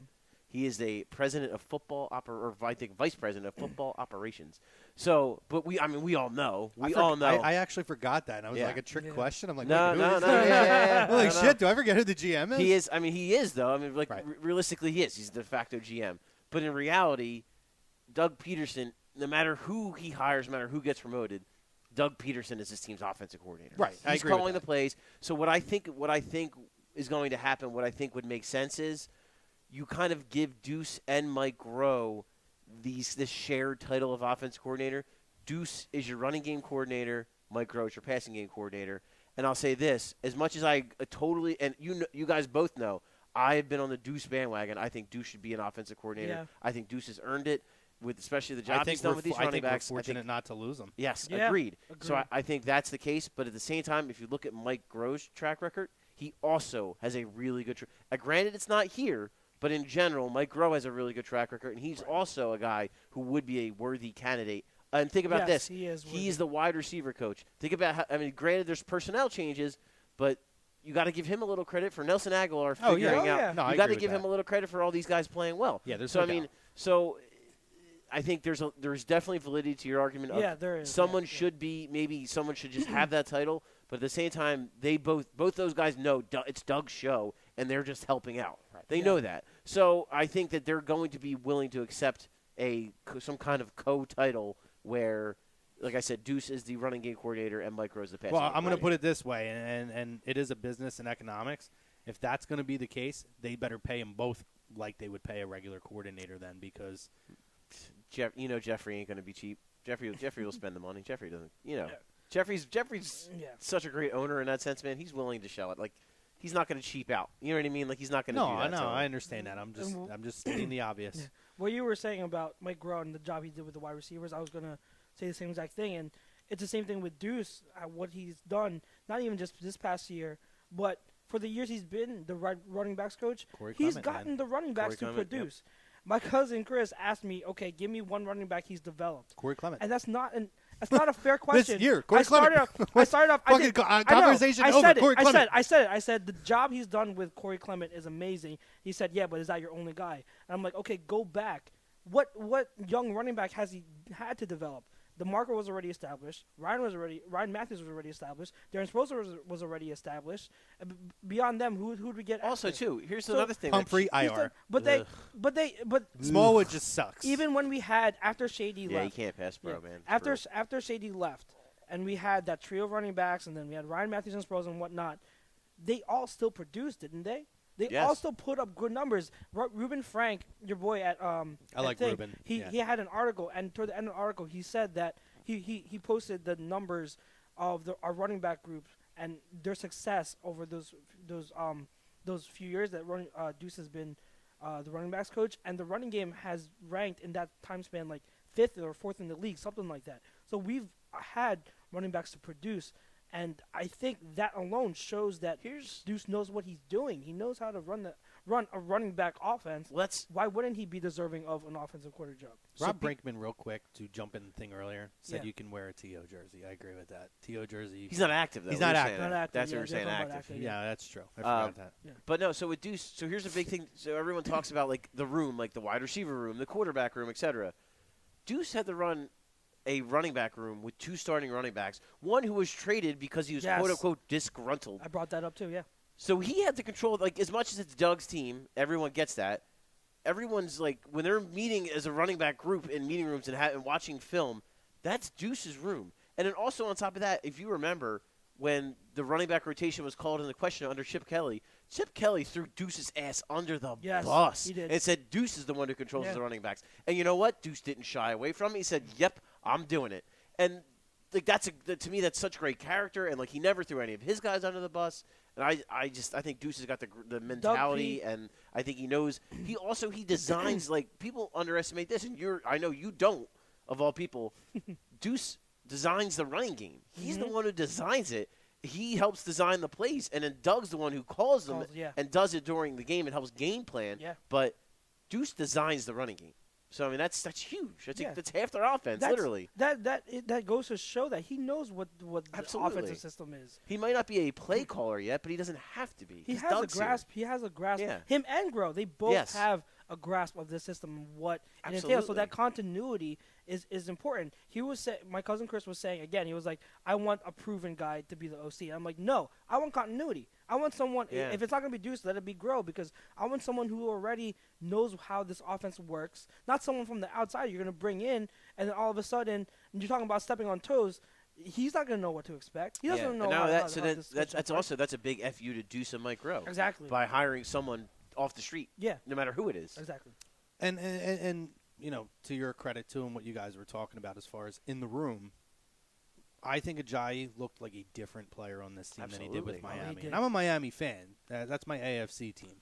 I mean, he had a great year last season, but as far as the quality of runs, and you talked about his patience and his explosiveness, I never saw him better than I saw him when he came over here from Miami. Let me tell you something. When for my the first week of the semester at the scouting academy last month, the assignment was to take your favorite player on your current favorite team this year, and I guess that's Ajayi.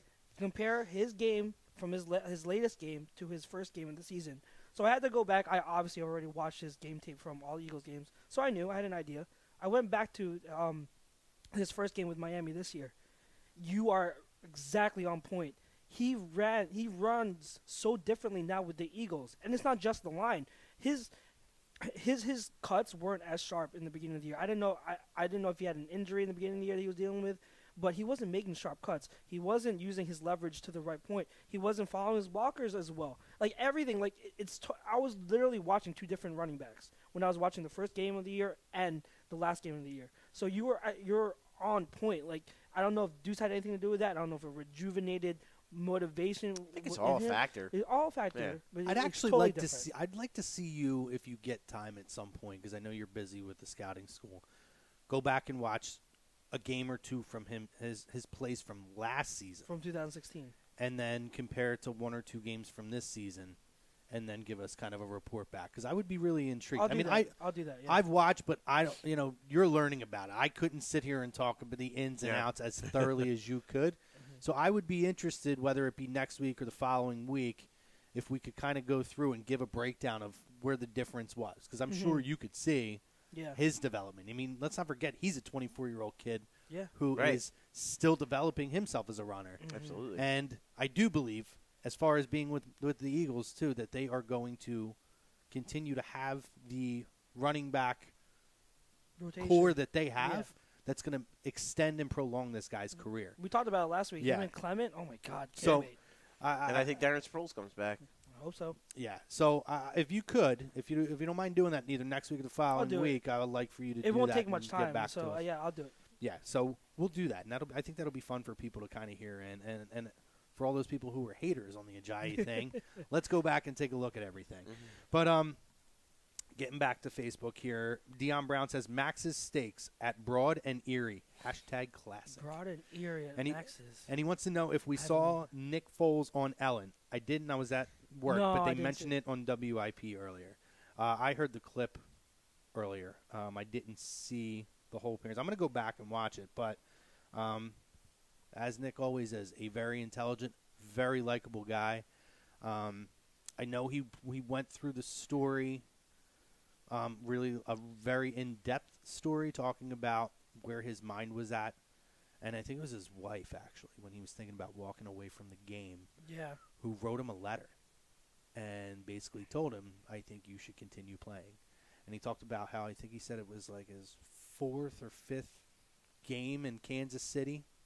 And he said that, or maybe it might have been preseason or practice, 4th or 5th practice, right. And he kind of just took a step back and he's like, I love this game. Like, he realized again that he loved the game, and because he lost himself. Well, Jeff Fisher will do that to a guy. Yeah. I will say this. If you get a chance, I don't want to talk too much because I don't remember every little detail of it. What I do recall from it, it's an awesome interview, and get a chance. And it's fun because it's, Ellen has fun with her guests. But it was a really good interview. And Nick Foles, again, classy dude, awesome dude, awesome representation of our organization and of the league. I mean, awesome face for the league. Go back and hear his story. Him talking in depth about it was great, and his daughter and all that stuff. Great. Yeah, it was really cool. That's so great. Sports Illustrated, their Super Bowl story, like, I'm sure you guys saw, the cover was Nick Foles, the Philly special. My mom picked it up for me. Yeah. But the article, like the main story, thanks, Mom, was that after that season had ended with the Rams and he got released, he had made up his mind, I'm retiring. Yeah. He went out to the woods with, like, his friends and spent, like, a week in the woods, like, fishing and just getting away from everything. He didn't have his, like, cell phone for a while. Then he randomly got a call from Andy Reid. And Andy said, hey, I want you to come to Kansas City and back up Alex. And he had, like, that's what it was. He talked it over with his wife, and the rest here was we are. history. Yeah, it's just insane. Yeah, like, that's how this guy was retired. Like, in his brain, he had already mentally decided, I am retired. And I mean, the way it sounded, he was still he was checked out and almost retired until that moment he said it was 4th practice. Right. And he just kind of realized how much he loved football. Again, I think Jeff Fisher has a lot to do with that. Absolutely. And he's ruined it was just a really bad situation in St. Louis. And he almost ruined poor Todd Gurley. Jeez. Yeah. Think about that. He almost ruined Todd Gurley. I mean, in hindsight, you look back and, like, I feel, you feel bad for the guy at the time. I was like, all right, good riddance. I'll drive you to St. Louis. But now I'm like, shit, I would almost rather him going to Cleveland than go there with the way that situation was. But anyway, it was a cool interview. If you get a chance, guys, YouTube it, check it out. Dion Brown says, I saw that comment. Hashtag facts to prove my argument on Shady versus B West. B West career with 2 teams. See, that already doesn't prove anything. But go ahead. 6,335 yards rushing TDs, 41. I know the numbers. LeSean McCoy, 2 teams, 10,092 yards rushing, 66 TDs. Mic drop. You're gonna get into it later. Pick up your mic because you're gonna need it. Because that's not the damn question. The damn question is who in their prime is the better running back. So career stats doesn't matter. And the other question, if you want to reframe Charles it is coming to with the heat of Dion. Who had the better Philadelphia Eagles Charles, career. save the heat. So you're talking about Philadelphia Eagles numbers, not his numbers with the Bills. So look at the numbers. I know all the numbers. All right, Dion, I know all the numbers. You think I don't know the numbers? I researched every single number there is. All right, I broke it down my own stats. Charles, I know how much. Don't give it away. We got a lot of heat for Tom. I'm just saying. Save this for Tom. Dion wants the mic drop. He's gonna have to need a better argument than that because read the damn question. Mark Hooven. I'm just saying, I love you, Dion, but you're going to need that mic still. Bob Hartman says Polk and Brown looked good until they left. Talking about the running backs. And I agree with that. They did look decent. There you go. There's two good more. Old Chris Polk. Mark Hooven says I saw a Chris Polk jersey at the parade, by the way. Oh, shoot. Oh, we did. That's right. I saw Chris Polk. We were like a Chris Polk jersey. What is this guy? Where are you at? Mark Hooven says the numbers would suggest Shady was better in his prime, but I think B. West has more impact with big plays. We'll get into that. You make that argument. Yeah, that's a fair argument. It's valid. I'm done on Facebook here, so Okay. if you want to hit let's YouTube. go I don't even know on where to YouTube. go from there. Charles is giving it all away. I know. Don't give away what we can sell, Charles. All right, that's a little preview, but don't worry, I got plenty up my sleeve. Jimmy Chonga says, and this is another topic. Wait, what was it like? Why buy the milk when you can have the cow or some shit? What's that saying? Never mind. Go ahead. It's an old saying. Jimmy Chonga said, Why buy the milk when you can milk the cow? No, it's why buy the cow when you can get the milk for free or something like that? Oh, Jesus. Go ahead, Charles. I'll look it up. I have to by Google this terrible saying now. Ryan's like, all you old guys, what are you talking about? I'll Google it. Jimmy Chonga says, by the way, is it that big a deal what Lane Johnson had to say about the Pats? No. Regarding his comment about the. Why buy the cow when the milk is free? Yeah, I got it. See? I knew it. But Yeah. it fits with what we just said, though. Yeah. Sure. Super Skunk says. Stop buying the cow, Charles. Super Skunk says, no, Lane was right. It's true. Brewski can stick it up his ass. But you know what? No, here's the thing. Wait. Is that not a perfect and compensating thing? Because Lane Johnson was saying something, and it was a friggin' barstool friggin' interview. So, like, obviously it was a joke and, like, fun. Yeah. And then Brewski comes on all serious on serious, ESPN. It's like, Wait. does that not encompass exactly what he's talking Exactly. Wait. Brewski. Stick up your ass. So, no, that transitions actually perfectly in because I wanted to talk about Lane Johnson's comments about how the Patriots culture is one of fear. Yeah, that's what Yes. he's talking about, yeah. I think that is very, very poignant because I totally agree with him. And I don't know, depends on what you value more, but he said I'd rather win one Super Bowl and have a blast doing it than win 4 or 5 Super Bowls out of fear. That's a questionable statement. I'm is sure there are questionable, but- people that are It like, is. "Ah." It But really, is. but think about that though. But I as a understand the player, point. I don't blame him. I don't blame him for saying it. As a player, how many of those guys got 5 rings other than Brady? Thanks, Bob. No, Bob serious- put the right saying in there for the milk. Oh, he did? Oh, The nice. cow in the milk. No, but We'll get it right one of these days. But so, Belichick doesn't really like as far as like players, like we all know, like he tried to do it to Brady and Kraft overruled him with Garoppolo. He will replace you. He has no problem replacing you. Like how many of those guys have those rings? Brady's the only one that has them all. I'm just saying. No, you're right. No, listen, I grew up a fan of a team, different sport, Cardinals. La Russa is literally the baseball version of Bill Belichick, yeah. which is why they're best friends. And Belichick used to go to spring training every year with the Cardinals.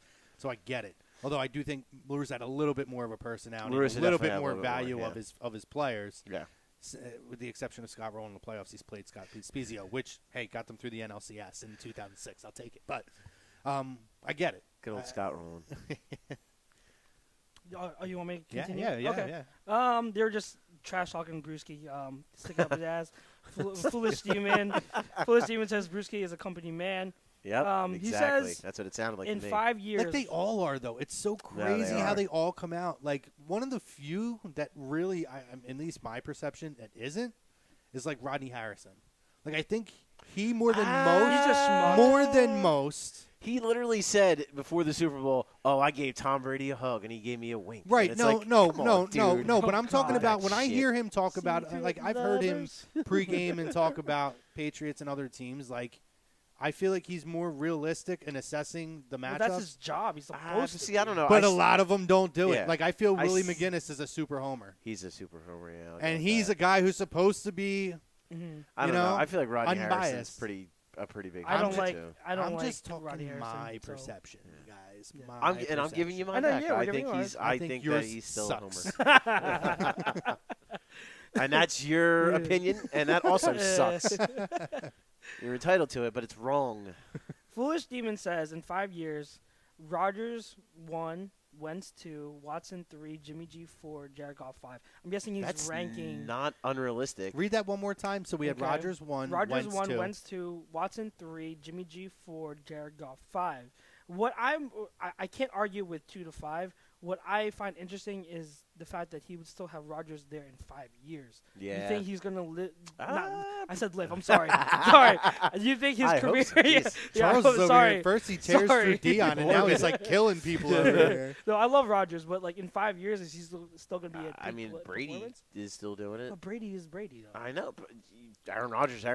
I mean, Yeah. that guy's pretty damn great. Okay, here I want your opinion real quick because I I have would this sneak opinion. by the way, if they get the right coaches, Mariota, I might sneak Yes, on that Mario. list. If you got I have this He's a opinion. long ways away from me. I have this but opinion, and I want to know what you guys think. Brady is the It GOAT. stinks. He's the GOAT. He's the greatest quarterback of all time. We all know that.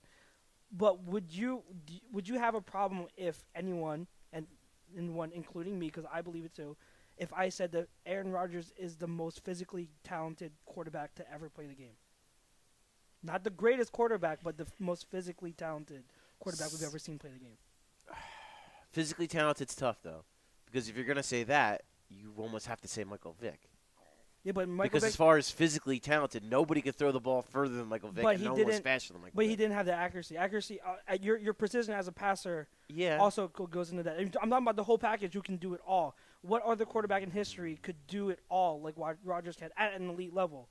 And you're talking about, like, in terms of – because you have people who say Dan Marino was also the best pure passer ever to Marino was to the play. best passer ever. But if you're going to say that, even though he didn't win any Super Bowls, why could you – That's not being a biased opinion. Why wouldn't you be able to say Aaron Rodgers is the most physically gifted and talented quarterback to ever play the game? I don't think it's crazy. I don't think it's a crazy thing to say, but it's just I don't really. Yeah, I guess it's how you quantify physically gifted. Guys, but what about Norm Van Brocklin, guys? Why are we leaving Norm Van Brocklin off this list? Hey, man, he won the last championship before, so you better show some respect for Norm. It's a point that has been made by someone like Chris Sims, and I've said it. I just don't. I'm not outward with it as much because people will be like, "Oh, what are you talking about? He's not better than Brady." Well, I'm not saying he's better than Brady because the clutch factor of Brady is phenomenal. It's off the charts. I mean, Steve Young was actually Steve Young was the guy. Steve Young, the guy I might put, if you're talking about the overall package, I might put up against him. I think because I do remember watching Steve Young, but I still would put Rodgers up there. Steve Young can move around the field. Yeah, Steve Young was. And create plays. Does he still have the accuracy and precision? Yeah, he did. I think that's. I was actually on Steve Young's Pro Football Reference. He actually one year led the NFL in completion percentage at 70%. Nice. So, yeah, he's pretty accurate. It's a tough. It's a tough argument, but I would. And that is not being biased. Dan Marino played his last 4 years of his career without moving. He was a statue in the pocket and still had the quickest release in football. Just busted your balls, His arm was sick. Dan Marino's. I've never watched him play, but from everything I've seen, just having fun. Marino's arm is crazy. Don't you take Dan Marino away from him. He was so good. But I just brought that up because you mentioned. I mean, Rodgers. Brett Favre, is that a guy you want to throw in a conversation? I mean, I still would put Young and Rodgers. I put Rodgers in his prime. He was pretty athletic. Yeah, but not to their extent. I wouldn't say. No, I would probably agree with that.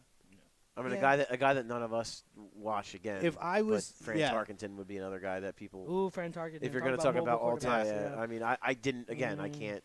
I can't speak to that, but if we're going with guys that we've seen, or I've seen enough clips to know. I would put Young slightly over Aaron Rodgers, but I'm talking it's very minuscule. Very minuscule. I could see the argument for Aaron Rodgers, though. I wanted to – the follow-up comments after Foolish Demon gave those rankings, Sixers JT says Dak, and then Foolish Demon says, nah, Dak is trash. Dak's not my top 5. Jimmy Chonga says – Dak right now is not even my top 15. Yeah. Jimmy Chonga says Dak – number 1,000.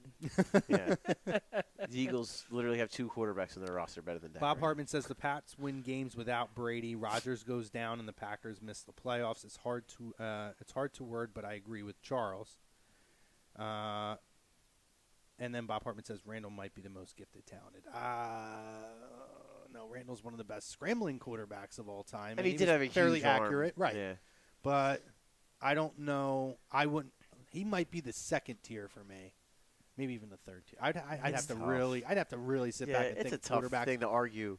I'm not saying, but Randall overall in the history has his place in regards to, and really, I think he's one of those guys who changed the quarterback position. Absolutely. So there's a lot to be said for that. Absolutely. But to me, Steve Young and Aaron Rodgers would probably be 1 and 2 then. Yeah. Sixers JT says, I'm happy Cowboys fans were so confident Dak would be great because they are eating crow now.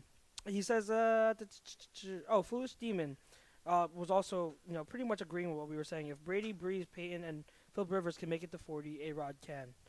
Yeah, that's what I was saying. That's with the 5-year thing. That's what I was kind of thinking.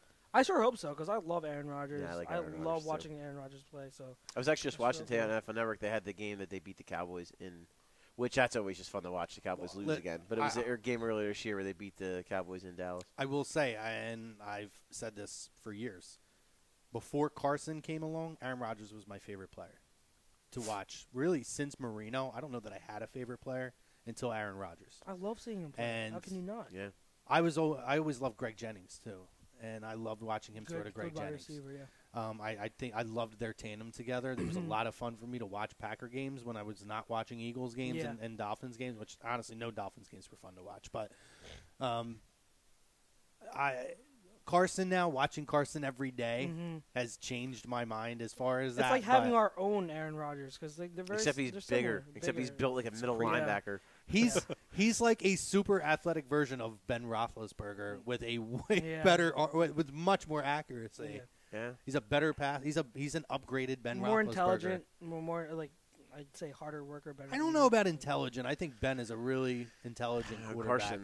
Carson's on off the another level, though, charts. man. Right, but I don't want to discredit what Ben. Well, sure. That's fair. That's fair. I think Ben is a very, very good. Oh, he's a Hall of Famer. I think Yeah, because, see, I look at Ben and I don't see him as crazy athlete, but I think his intelligence, why they're able to make those drives late in games and pull out such tough games all the time, is because of Ben's intelligence. And because he has Antonio Brown. Antonio Brown. But even before Santonio Antonio Holmes. Brown, Yeah. you know, he had Santonio Santonio Holmes Holmes is and Hines Ward. I mean, he's had great number one receivers at points, but we've seen number one receiver doesn't necessarily win Super Bowls. You got to have, you got to be able It's to a find team. We just watched our team who has, I mean, maybe not quite their level, obviously, but who has very good wide receivers, and we watched the quarterback contribute. Everybody contribute Everyone. on the field, and that's how you can It's win. a team and I game. think that Ben's the same way. Yeah, it's a team game. And they win a lot of ugly games. Yes, they do. But when it comes time to make the plays and create plays and extend plays and find the open guys, Ben seems to do it. And for the most part. Antonio makes them. Antonio makes all the catches, like all the big game catches, all the big plays. Like the Steelers aren't in that game against the Jaguars without Antonio. And Brown it's so funny because if you look at more recent history, if you look at the games where Ben's been out, Antonio Brown's done nothing. If you look at the game where Antonio Brown's been out, Ben's been done nothing. Like, it's crazy how they're really relying on each other. Yeah. So let's get a couple more in because we are Okay. going to take our break in 3 minutes. And Okay. then we're going to take about a 5, 6, 7 minute break. Tom is going to be in the studio, guys, on the second half. And I promise you, if you're not watching, if you're watching now, stay tuned. If you have any friends who aren't watching, tell them to watch because this is going to be a hell of a time. Wish we had a bell. I am could use super a bell. stoked Ryan, for we got this. We got a bell on there somewhere. This is going to be. I can make something happen. Yes. Yeah, this is All right. this We're is gonna going to be need it. something. So guys, Yes. do not go when we do go to break. Please We're do gonna, not go We're going to anywhere. get a couple more YouTube comments in, Yeah. but please do not go away for the second half. Tell your friends to chime in. This is going to be a good time. Charles. Amcam chimes in on Wilbert. He says Wilbert was good, but not a Hall of Famer though. Well, sure. Speaking of the devil.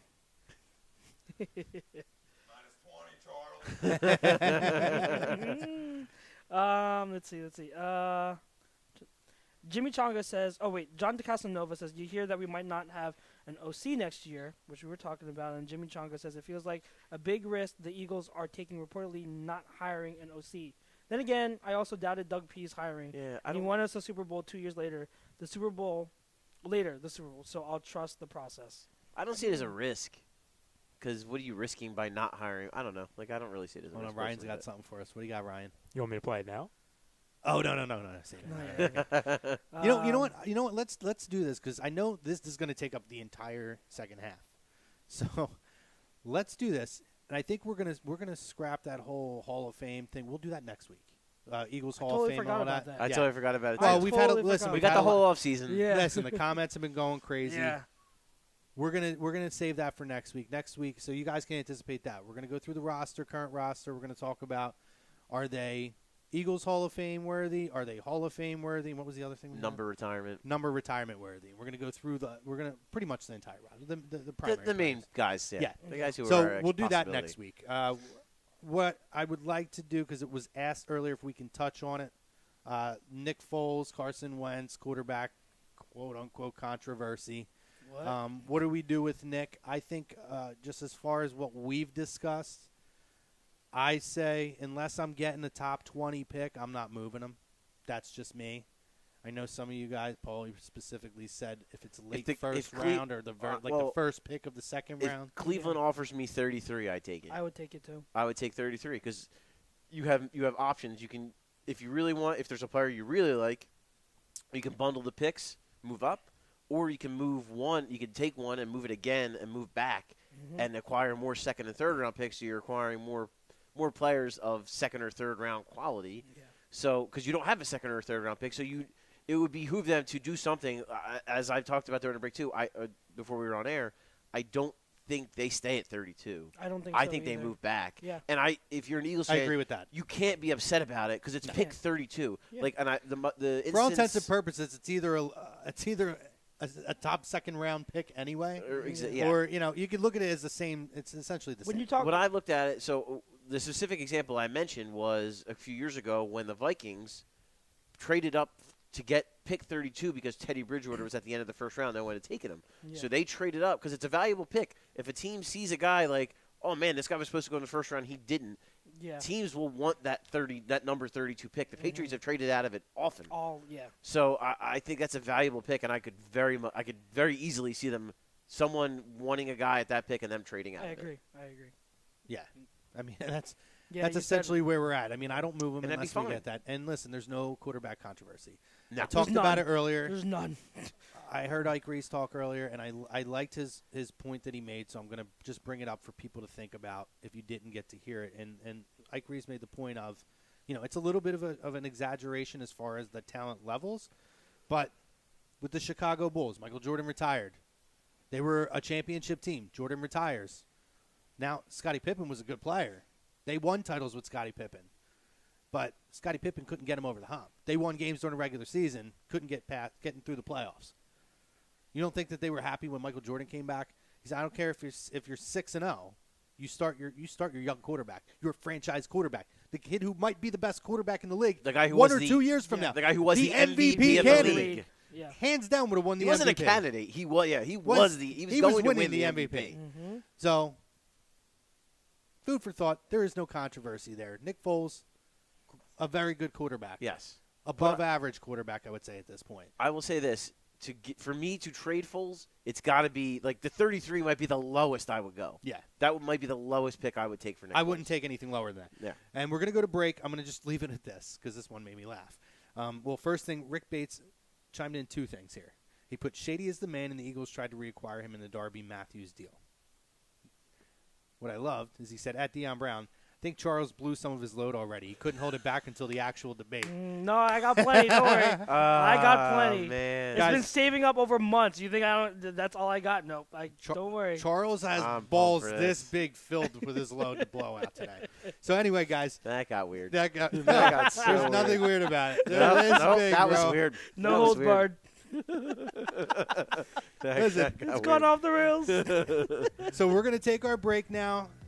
So thank you, Gibson Mayer LLC, sponsoring the first half of the show. Gibson Mayer, our certified public account. Make them yours, GibsonMayerLLC.com. Scanzano Sports, our poll question. We're going to have the debate after this in their prime. Who is the greatest Eagles running back in their prime? Is it Westbrook? Is it our boy right here, Shady? No disrespect to Wilbur Montgomery. Live from the BMW of Atlantic City Studios, BMWAtlanticCity.com. Birds of a Feather will be right back after this short break. Come Don't back. go Let's away. go.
Welcome back, guys. Birds of a Feather live on A2DRadio.com.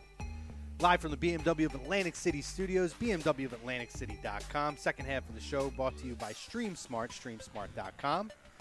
Our poll question of the week brought to you by Scanzano Sports, ScanzanoSports.com. It's really going to drive this second half of the show. Some people have chimed in earlier.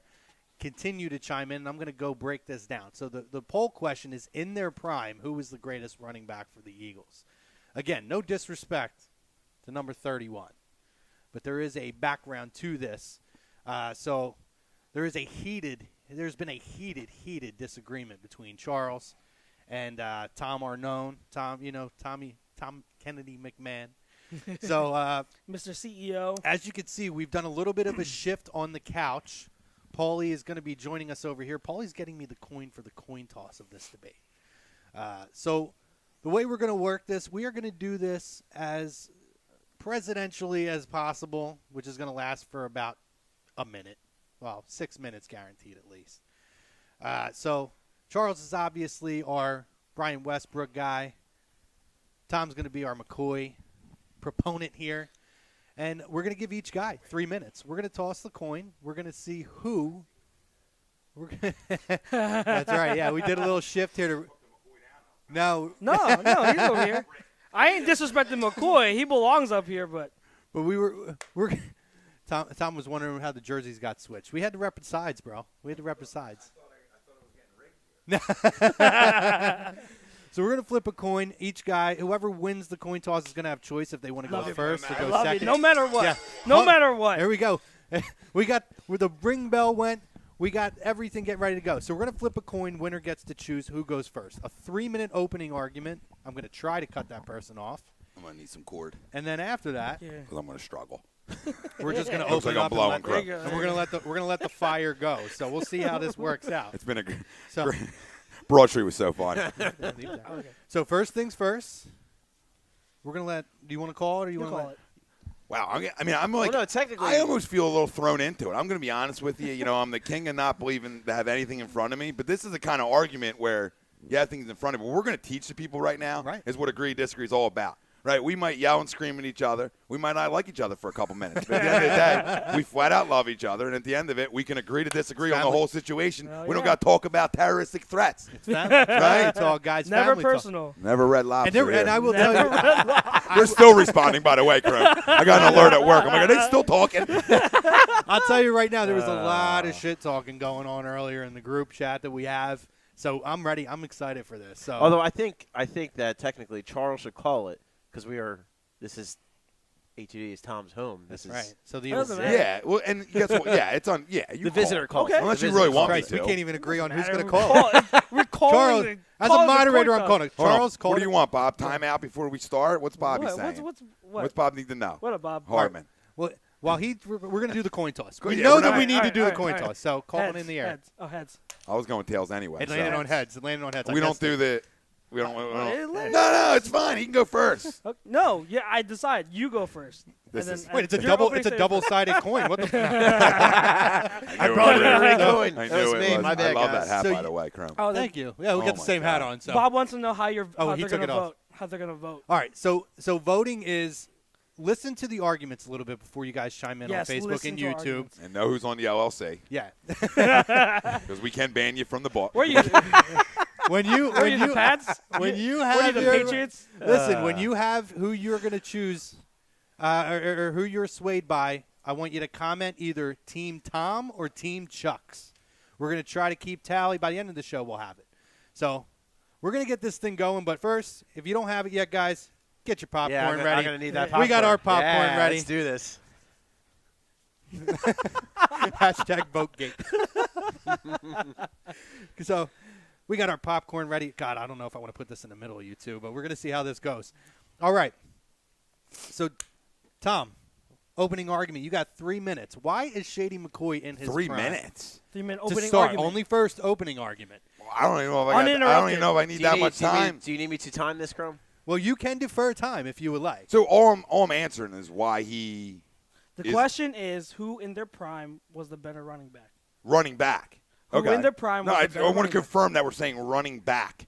Correct? You can, Yes. I'm going to land on that again. It's running back, right? We're not well, this talking is a about simple there's one. no special I already This is know how simple this one. is going to This go. is a simple one and I because- am going to feast. Because one I'm guy, going to feast. Okay, go. one guy go. is bell cow worthy. Okay? The other guy is a Swiss Army knife. He could do a little bit of everything. All right, Brian Westbrook's one of the best receivers out of the backfield that I've ever seen. Okay? And between the tackles, outside the tackles, could he break big runs? No question about it. But let's be real about a situation.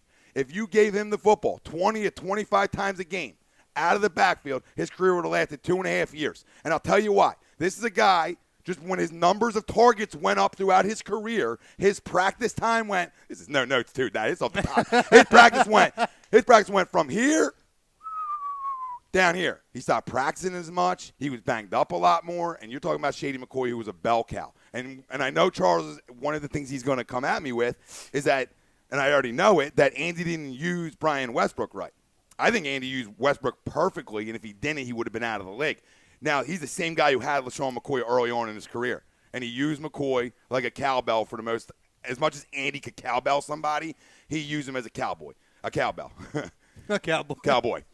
But it's a guy you could give the ball 20, 25 times to. And the bigger thing about Shady, which to me is the difference of the two and why it separates him, he was one better out of the backfield. Okay? His moves out of the backfield, nobody has it. You know, Le'Veon has a little bit of it today, but nobody has that jump cut like Shady did. You know, there's a reason his Twitter handle was Cut on Dimes 25. It wasn't a lie. I mean, he's being real with the people. Now, Shady's a flat-out scumbag. Let me clarify that to the people, and it's hard for me to take a scumbag over a great guy in Brian Westbrook, but this is talking about on the football field. The guy, what separates him, he caught the ball just as good. If not, I'm not going to say better. He caught the ball just as good out of the backfield. I mean, LeSean McCoy was one of the best receiving running backs in all of football. This is a guy, if you wanted him to, he could have caught 80 to 100 balls out of the backfield. That's factual. You can put your nose up to it all day because I will go to numbers if I need to. And the numbers, in less games played as an Eagle, he almost has more receiving yards as an Eagle. That's off the top of the dome. Let's say 90 games, he has receiving total. His rushing yards were 6,792 rushing yards. And what do you have, 2,200 receiving yards and all-purpose. He had over 9,000 in 90 games. You talk about 17 more games out of Brian Westbrook, and the total yards were 9,785. I'm not a numbers guy. So, I mean, you're talking about LeSean's numbers would be higher and better if the sample size was the same amount, too. And that's got to be brought into the conversation, too. So this is the guy who did everything, and he's better out of the backfield. We're talking about a running back. This guy could take hits. This guy wasn't banged up that often. There's a reason he is a franchise leader in rushing yards. We're talking about a running back, people. Don't let Charles come on these airways and change the narrative for the argument. Running back. It's a great 3 minutes is up, Charles. Let's start your 3 minutes. Let's hear why Westbrook, in his prime, is the GOAT of the Eagles. Let's frame the question. The question, as it was so eloquently asked originally, was who in their prime was the better running back. When you're talking about who in their prime, you're talking about when they are each at the peak of their level, who would you take? Who would you take in one game? Who would you take just in one instance? If you had one game to go, who was the better running back when each of them were playing at their highest level?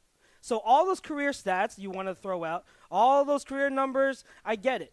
Because in terms of career stats, McCoy has it because he was able to stay healthy longer. That Westbrook has always been hampered by injuries. I never, ever disagreed with that. That's been the knock on Westbrook, and that's why his career was cut short, and that's why he was limited in some seasons of what he was able to do. But we're not talking about career. We're not talking about longevity. We're talking about who you're taking at the peak of their ability, the peak of their career. If you're taking Westbrook, all right, if you look at Westbrook, the peak of his career was at late 2006 season and all of 2007 season, where he led the league in yards from scrimmage, which is rushing and receiving. If you look at LeSean McCoy, his peak season was 2013. All right, Now he led the league in yards from scrimmage as well. Now, all right, so you're talking about looking at those instances, those 2 seasons as when they were. That's what you're comparing.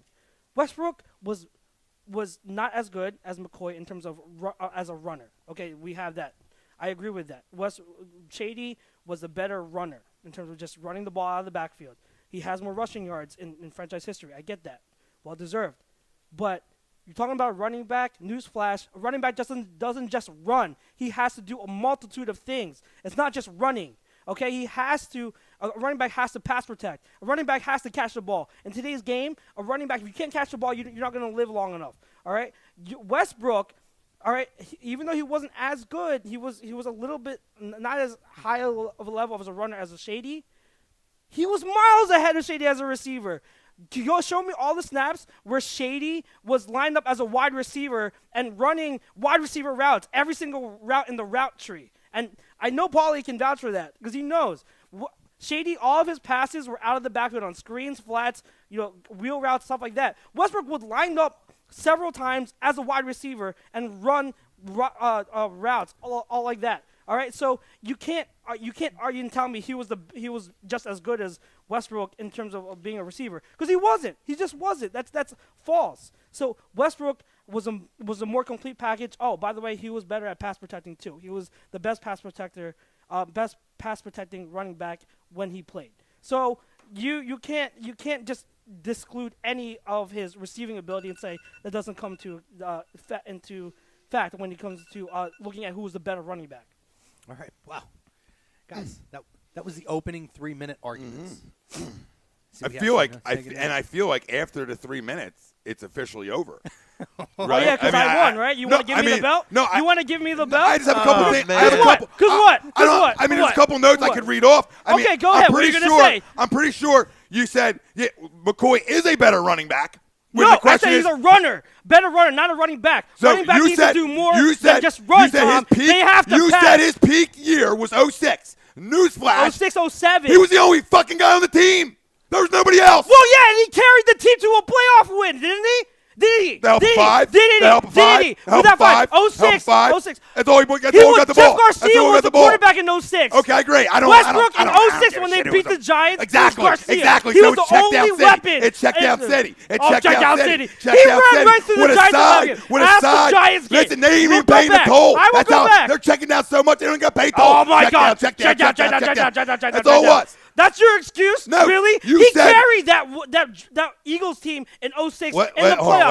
Watch the playoff game. Let's not forget. Let's not forget what? No. That he carried the teams when he was the only weapon on that team? Hold on. You're talking about 2 great players. So if you're they're both if you're great. Gonna make a, if you're going to change an argument into trying to put words in my mouth of me saying Westbrook's not great, that's crazy talk. And I never said I'll have to put the headset down. So to say that.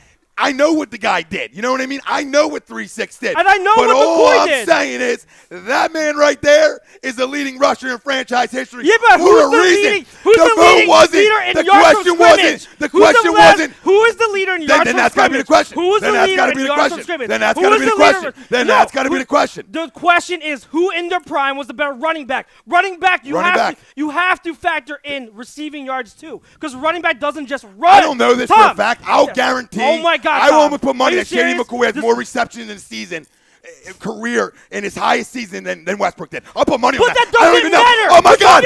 Oh my God! Fly, Dion, fly to another road to victory. Give me the championship belt. Give me the championship belt. It just happened. Give me the championship belt. Because it's not.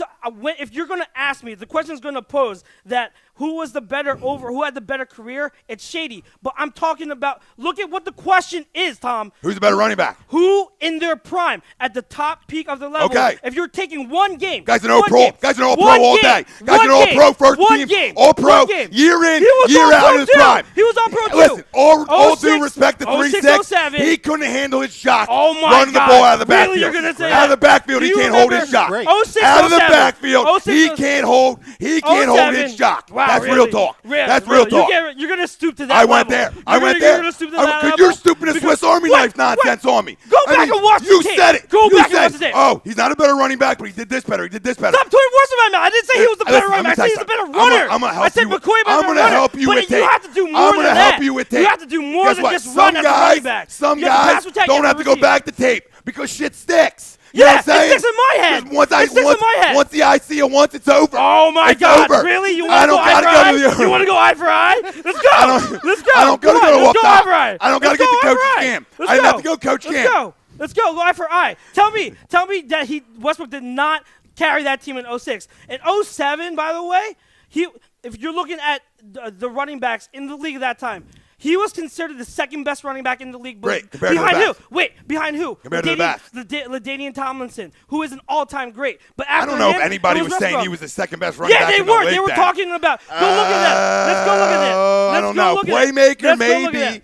He's a playmaker. They were talking about. He was a playmaker. They were talking about it's the second different. best running back. It's different. One guy is a guy that you can You're feed so the football stuck. to. You're so stuck. That's a running back. Do you mean That's a running back. How many rushing yards did Mr. Running Back, How many you rushing beg yards? for goddamn Oh my touches. God. I listen to you on airways, beg for touches all season long. Now touches don't matter. Now they don't matter. But oh, 06, stop 07. it. 06, Changing 07. narratives. Westbrook got Changing carried. narratives on it. I'm not changing anything. I ain't wanna gonna look lie at to the you. I numbers? promise you from You day wanna look at one. the numbers? I Let's promise look at from the day damn one. I'll numbers. never lie to you. Oh my God. I'll Let's never look at lie the to you. numbers. Let's look at the numbers then. Yeah, so I will because say this. In So listen. 06, he had 1,200 plus rushing yards. I'm willing to hear you. In 07, he had 1,300 plus rushing yards. So the fact that you think he can't be a bell cow Who said that? is false. Westbrook. 1,300. Wow. The fact that you can't, Wow. 1,300 plus rushing yards. The fact that you said you can't tote the rock. Ring the bell, It's Phillies. totally false. Ring the bell. In 06, when McNabb went down. And what's West? How did they hold on, win? hold on. Wait. What's shady? What's shady? When they went down. I let you talk for Wait, 2.5 hours. wait. I'm asking you a question. What's Shady's, because I don't look at numbers, what's Shady's highest in a season? Yards, rushing yards. And I'll wait. Look it up. No, I'll wait. I'll just wait because I don't know. It's higher. Hold on. No, just listen. wait. I'll wait. But listen. No, don't. I don't want an I'm answer. countering the fact. I don't want an answer. I don't want to counter yet. 1,600. I want to answer. 1,600. How many was that again? 1,600. Compared to what? 1,300. Okay. Yeah, but your argument, I'm countering the fact that you said Westbrook can't tote the rock. You said he can't tote the rock. I didn't say it. No, I said you he can't do it. You said you can't bell cow the rock. When in 06, he would get killed. No, listen to me. He would get killed back then. You're 06, crazy. You're crazy. 06. I let you talk the whole time. How did they You've win? never let me rebuttal. They gave him the if rock you really want to get 24 loud, times. I'll get loud up in Oh this my God, bitch. let's go. Let's get okay? loud. Let Let's a guy get loud. Let's get let a loud. guy say Let's something get loud. back. No, you No. don't let me finish. No. Let's go. No. You Come can't keep saying no when I ask a question. Let me make my point. Wow, you've been making points for 2 minutes, and Oh you ain't my talking God. one. Like And you haven't been actually, talking you over went me. like this.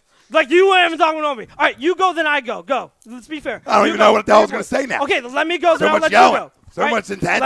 Let me say this. In I thought Paulie had 06, something to when say. McNabb went down, It doesn't how matter. did the No, Eagles that doesn't win matter. and go on that run? Because they gave Westbrook the ball 20-plus times a game. He was toting the rock like a bell cow. In 07, it was the same thing. So your was never the narrative same. Was narrative never of- the same. Oh, 5 my second God. rule. But He we're- wasn't the same after But it. he can still because do he it. couldn't handle it. He which can tells still you he do it. can't do He's it. still capable oh of doing my God. it. You're saying things that end up making my God. everybody's point that is a McCoy fan, and you're ruining the guys who might But actually you're have a legitimate ignoring- argument for you're- Westbrook. You are discarding the fact that Westbrook was a Bro, feature if back anybody's for 2 years. disregarding, you're disregarding everything that McCoy's done well. I sat here and said how good Westbrook really is and how special of a player he is. Yeah, okay. My in your only point- opinion, that's how Westbrook really is. But that's not factual, Tom. He's not a great player. You're underrating.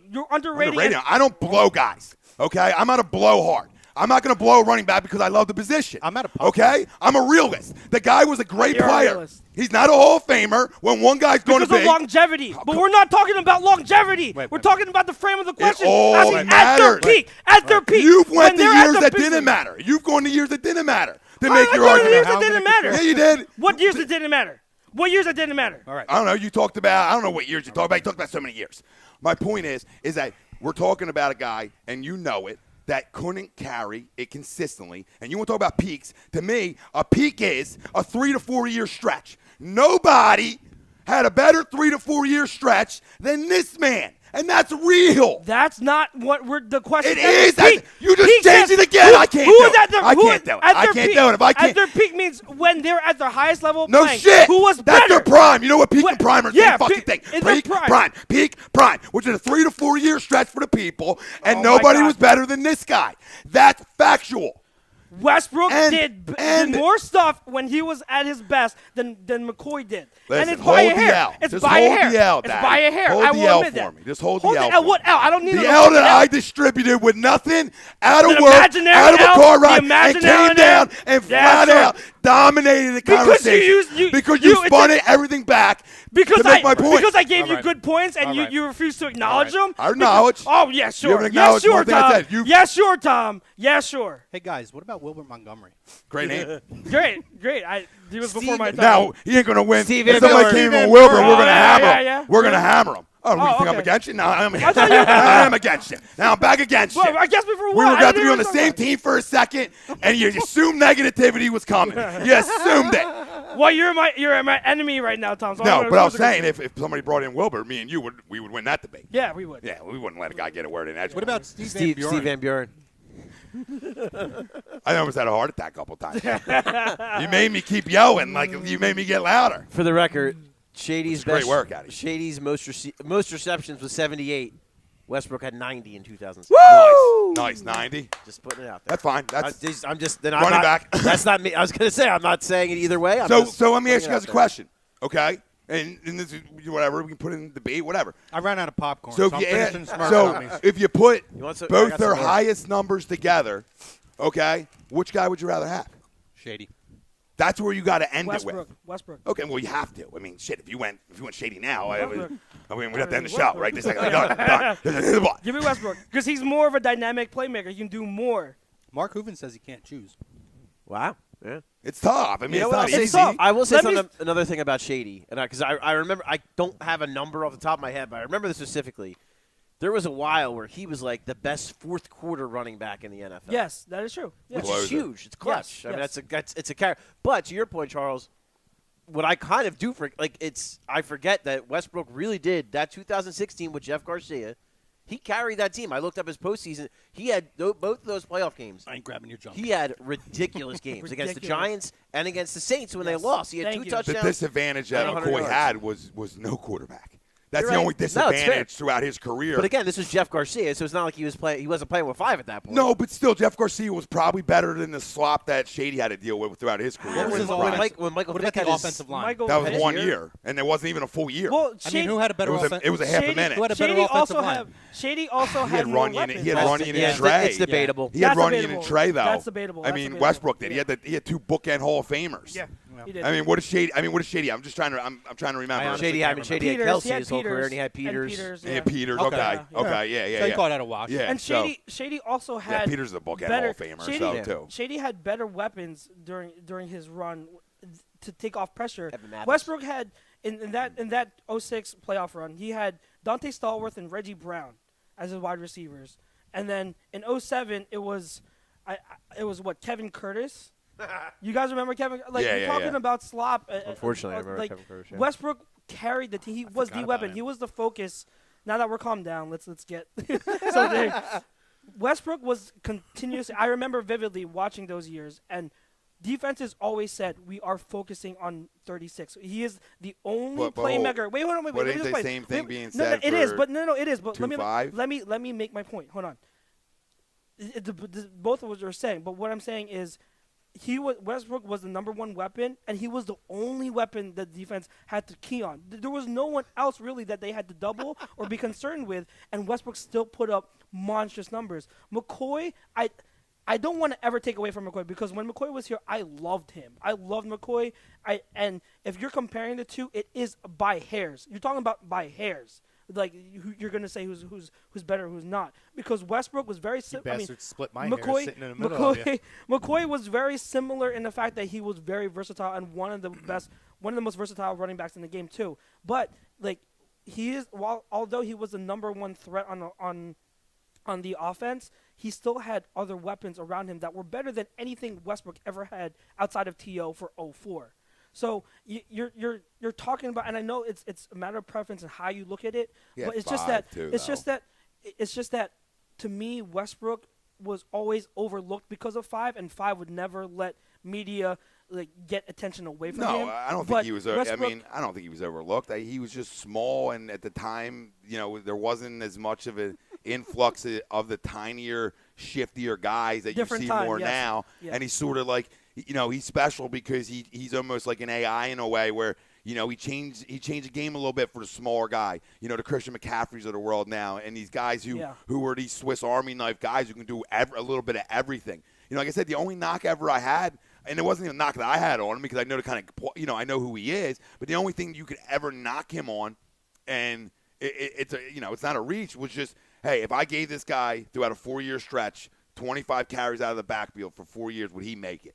And I don't think he would have. So, that's why I always thought Andy got a lot of criticism at times for how he handled Westbrook. But I thought he handled Westbrook great because I thought he kept his career longer than it probably should have at the time. He took so many big hits back in the day. I mean, he was one of them guys, like, every time he got a hit, you're like, oh, is he going to make it? And if he was Shady's size, like, he's just a little bit taller, you would feel more comfortable with that. And I think Andy would have. But Shady's the kind of guy – and why, to me, he's easy in my eyes as in his prime is because he could do both things. He could do one thing definitely better, and the other thing, it's not like a huge drop off. It's not like you're going from Brian Westbrook to LeGarrette Blount catching the ball out of the backfield. You're going to a guy who led running backs in receptions at times in his career out of the backfield, a special guy out of the backfield in his own right. Now, is he running the routes that you're saying Westbrook was going to run? No, he's not that guy out of the backfield. But that's my point. But that's not. You're saying it's not. Hold on. Okay, go ahead. Finish. The point is that he does everything so nice now. better, and the only thing he doesn't do as good, it's the littlest drop off. And that's receiving, and it's not even a drop-off because the guy's special out of the backfield too. I mean, I can't tell you how many times it's one-cut house out of the backfield on screens, whatever it is. It's not fair to say, well, he didn't run special routes out of the backfield, so he wasn't as good. No, because the guy – it's not that he couldn't. Charles is the guy – Of course he couldn't. No, God damn it, because the guy's whole career never had to. He's a running back. He never had to run fly routes lined up in a slot. It's not who the hell he was. I've seen him try. He wasn't as good. You've seen him try. Would you stop it? Oh, but you were the only one with God. You're the only one with photograph memory? Is that why he didn't tip? Because you told somebody, you came and said, hey, I saw you try to run that route that one time. You didn't get it done. Come on, stop it. You never seen him try to run the same route and say he couldn't do it. In a game, I've seen him being split out wide, and his route running wasn't as good. But this is the thing. He didn't have to be that guy. Listen, Brian Westbrook, throughout his career, knew what he had to do to make it in this league. Okay, when you're going to work on something consistently, you're going to be better at it. So when Westbrook works in all seasons on lining up in different formations and running different patterns out of the backfield, okay, he's working on that to be that kind of guy. With McCoy, he never was supposed to. It's not what he was here to do. He wasn't getting paid to line up in the slot and be a slot receiver. He was getting paid to touch the ball 20 times out of the backfield and catch it 8. That's what he's getting paid to do. But you can't give him a pass just because he. The hell I can't. No, but the hell I can't. I just did. But Tom, because that's not what he worked on. That's not what he worked on. Oh my God! Charles, I play goddamn sports, brother. Hold on. Because now you're lying to the people. If you ain't working, if you ain't working on something, you ain't gonna get better at it. That's real fucking talk. Yeah, but I can't be real. The evidence is there. Stop it. If he needed to, you're assuming. Dude, you're assuming. Stop it. Tom. He's so. Dude, oh he's my such God. an athlete. Now you're kissing his ass. No, now I'm being real. No, you're being blowing clueless. him right now. Flat out clueless. You haven't listened. You haven't listened. You haven't listened to me. I listen to every fucking word. See this shit? Let me talk. Look at what is this? What is this? What is this? Read this for people. Read this shit. Stop lying. Read that fucking shit. I can't read. Obviously. Read that for the people. I can't read. I spelled shit. Now I'm upset. Let me rebuttal. I've let you rebuttal all night. Oh my God! I let you talk. Can I not rebuttal that? Yeah, of course you can rebuttal. My God. So you not gonna make it easy. The thing is, shit. You saying that McCoy was definitely better at all areas except for one, which is receiving, and it's not even that big of a drop off. Mm-hmm. See, that's your opinion, but that's an incorrect take. The fact is, the way I see it, Westbrook wasn't better at running the ball as McCoy, but that drop off wasn't as much. That's not as big of a drop off. But when you go to the passing game, the gap between Westbrook as a receiver and McCoy as a receiver is a lot bigger. That's how I see it, because Westbrook, regardless, you can say that if McCoy was able to work on it and everything, he would have done it. Okay, but you're also assuming the facts of what they are. I'm not. Their game. I'm not assuming. Wait, That's what you're not listening to. Let me talk. I've been letting you talk the whole time. God, no, you haven't. I'm rebuttaling what you rebut. But When you cut me off talk. for a rebuttal, I don't give a rat's ass anymore. My God. Okay? Because what I'm trying to tell you is he's such an athlete that he could have became that. And that's real. Because he's an athlete. And Westbrook wasn't an athlete I'm not either. saying he was. You're missing the point. You're saying the guy can't run routes out of the slot. I'm saying it takes more than being athletic to run routes. I'm saying if you worked on it, he would have been better at it and would have met your criteria for it. But you can't assume that he would have been better than Westbrook I can assume at it. whatever I want in the debate. Oh, and I can assume whatever I want in the debate. and It we doesn't did. make you right. I never said It I doesn't was. make your assessment of McCoy's I don't right. give a shit if I'm right or wrong. I'm All letting right. the people decide. All right, that's it ain't fine. up for me. I know it. But I just came hot for I the know McCoy what lovers. I know what I see, and I see that in their prime, Westbrook was the better all-around weapon and running back than McCoy ever was. And that's a lie. But it was Ever only was. a short time. But it was only a short time because Westbrook didn't have the durability. Oh, my God. You're talking about a Hall of Famer, Oh, and my you God. just said way better. Way better. That's crazy. To say way what's better is crazy about it? nonsense. How is 'Cause it he's nonsense? not- Explain to me nonsense. Dude, one guy is going into the Hall of Fame, and one guy, with all due respect, can't even hold the jacket for him up at the podium. Okay, that's as real as I can Because be Westbrook about it. had to deal with injuries. Not I my get that. problem. I That's get your that. prime. I He get couldn't that. handle the wear and tear, No, but which that's fits my argument. That's not what the question says. It's everything. It's No, the it whole doesn't. body of If you're work. talking about at their It's the prime. whole body. No, it's not. Oh my God. All right, can we let the people vote before That's I not what prime continue means. to lose my That's voice? not what their prime means, Tom, and you know it. Michael Betts. I don't says- even know what anything means My anymore. God. Michael, Let the people. I know Michael- people are going to vote for Tom Michael because I Boats- know people shut up. love Shady. So You've talked enough. My turn.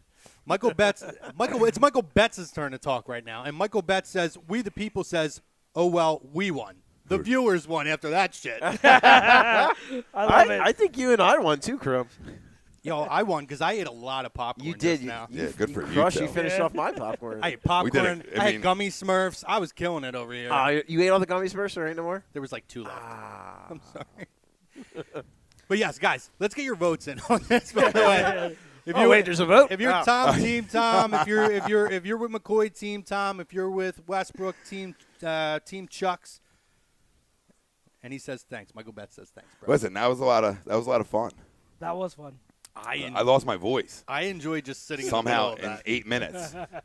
Good work. I didn't know if I was going to get hit in the face, but I was letting it happen. But that's Yeah, what we just talked about. Like, you know what I'm saying? It's Like, bigger than me, like, guys. There It's was bigger than me. moments where he probably fucking despised me, and vice versa for a moment, right? And that's what sports are all about. Like, you know, my best friends, when we argue sports, we hate each other. Oh, at my times. cousin? Like, you know, and there'll yeah, be oh my that kind of God. hatred. My one friend Jay was the best man at my wedding, and you guys met him at the, you know, over at the parade. You know, he's a guy where we couldn't even talk on Facebook during the Chip Kelly years because we were so on other sides where we just like we could never talk Eagles and we would just talk Sixers together and be like, this is the only thing we can get along with because we just yell and scream at each other. Yeah. And that's what's fun about it, but that's what it's I know. all I about. feel, my cousin. I was telling them earlier in the show that me and my cousin Chris. If you're on Facebook or we- YouTube, comment in who he's- you he's vote the- for. he's Team, gonna be the best Team man. Chux or Team Tom. He's gonna be the best man at my wedding. We grew up together. We watched Eagles games together growing up. Like we argue all the time, and I hate him. I despise like he was saying earlier that like he doesn't believe Deuce is ready to be OC because he called a bad game at the East Shrine game. And I was like, Chris, are you serious right now? And so like stuff like that, we go back and forth, and like I hate him at times, but you know I love him. Like That's what it's all about. It's sports. Sports. Like, it's sports debate. Like some people don't understand. If that, I like, lost, I'm not going to go hang it up inside. Yeah, yeah. You know what I'm saying? Like, you know what I Yeah, mean? yeah. It's not over. It's fun. Like you're supposed to yell and scream at each other. Whose You're name's on supposed the to, LLC, You're guys? supposed to. Whose you name's know, on the LLC?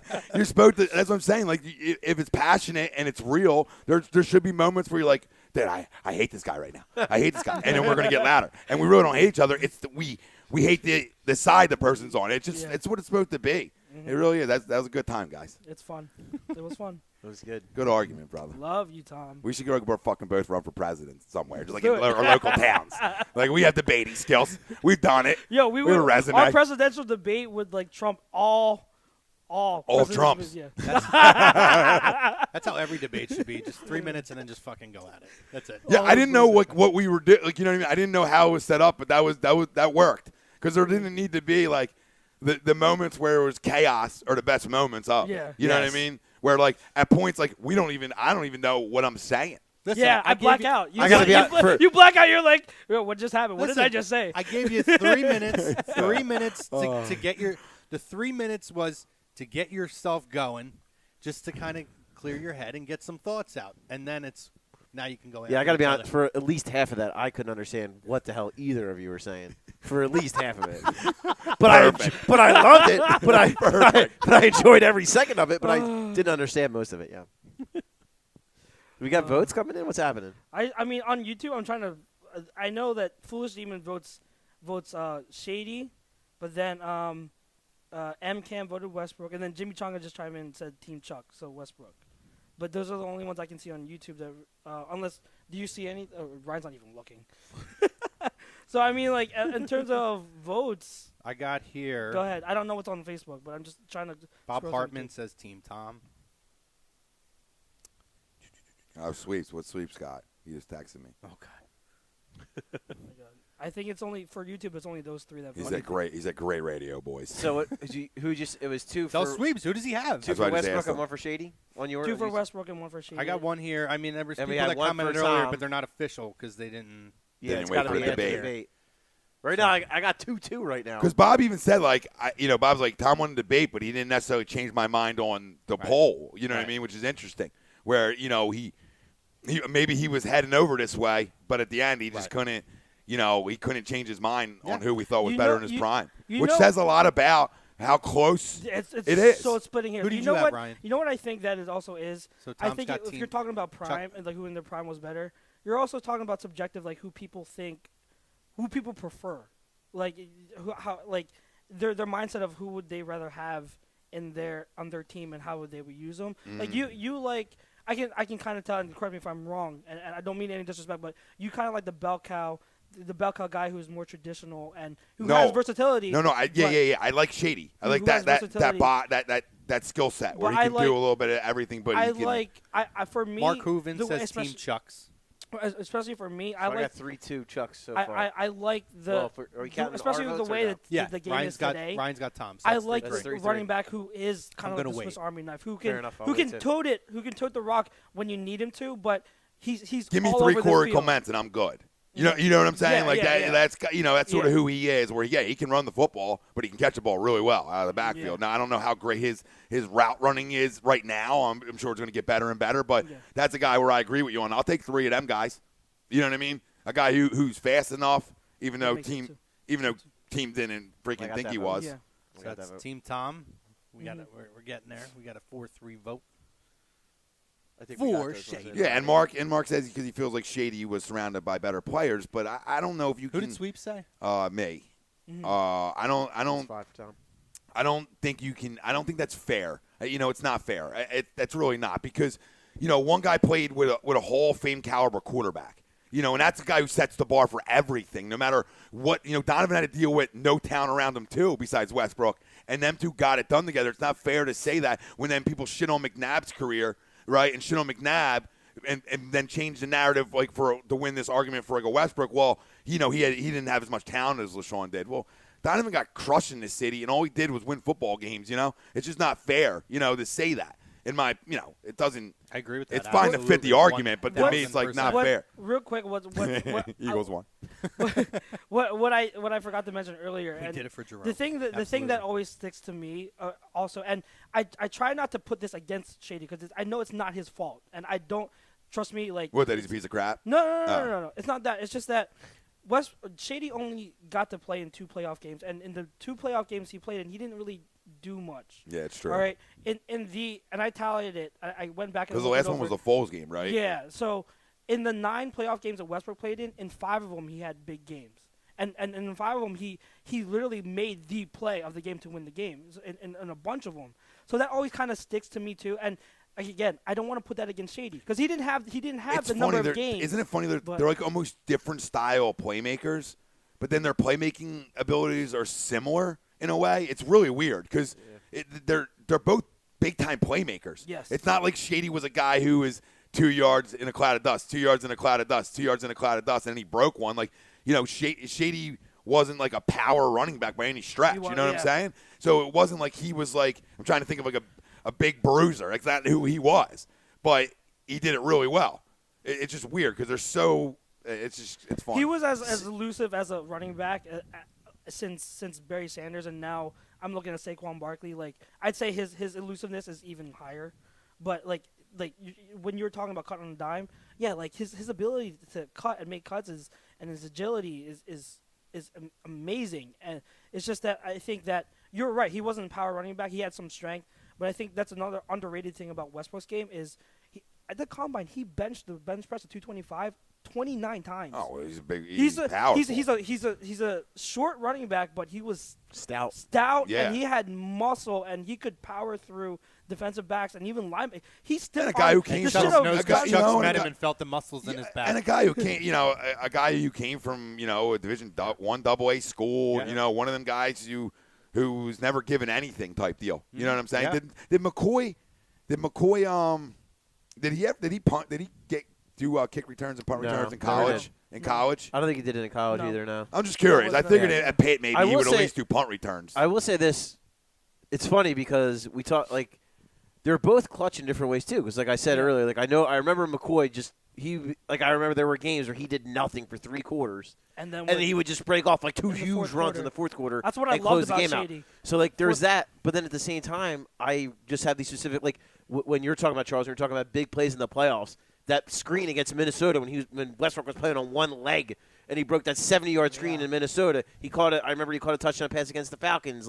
He had a lot of big plays as far as Eagles history goes. And miracle. So obviously that. Yeah, I wasn't only because that wasn't technically a running back play. Bob Hartman says that's what sticks. I'm glad with he me. didn't put that in there because I would. The number of times Westbrook made the play to win games. Exactly, and what I harp back because this is my personal. Up until this season, my personal favorite game of all time was that 2006 wild card game against the Giants. And if you remember, the Giants came back and they tied it late in the fourth quarter. There was 2 minutes left, and so the Eagles had the ball back, and they won the game on a David Akers field goal. But you know how they marched down the field? They handed the ball to Westbrook, and Westbrook was gashing that Giants defense left and right for chunk yards to get them down the field and put them in position. And them that's guys talking to about me. Them small guys to me like him. If he could have handled it more, you know what I mean. Durability was so bad. He would have been. It would have been huge because I feel like them smaller guys always.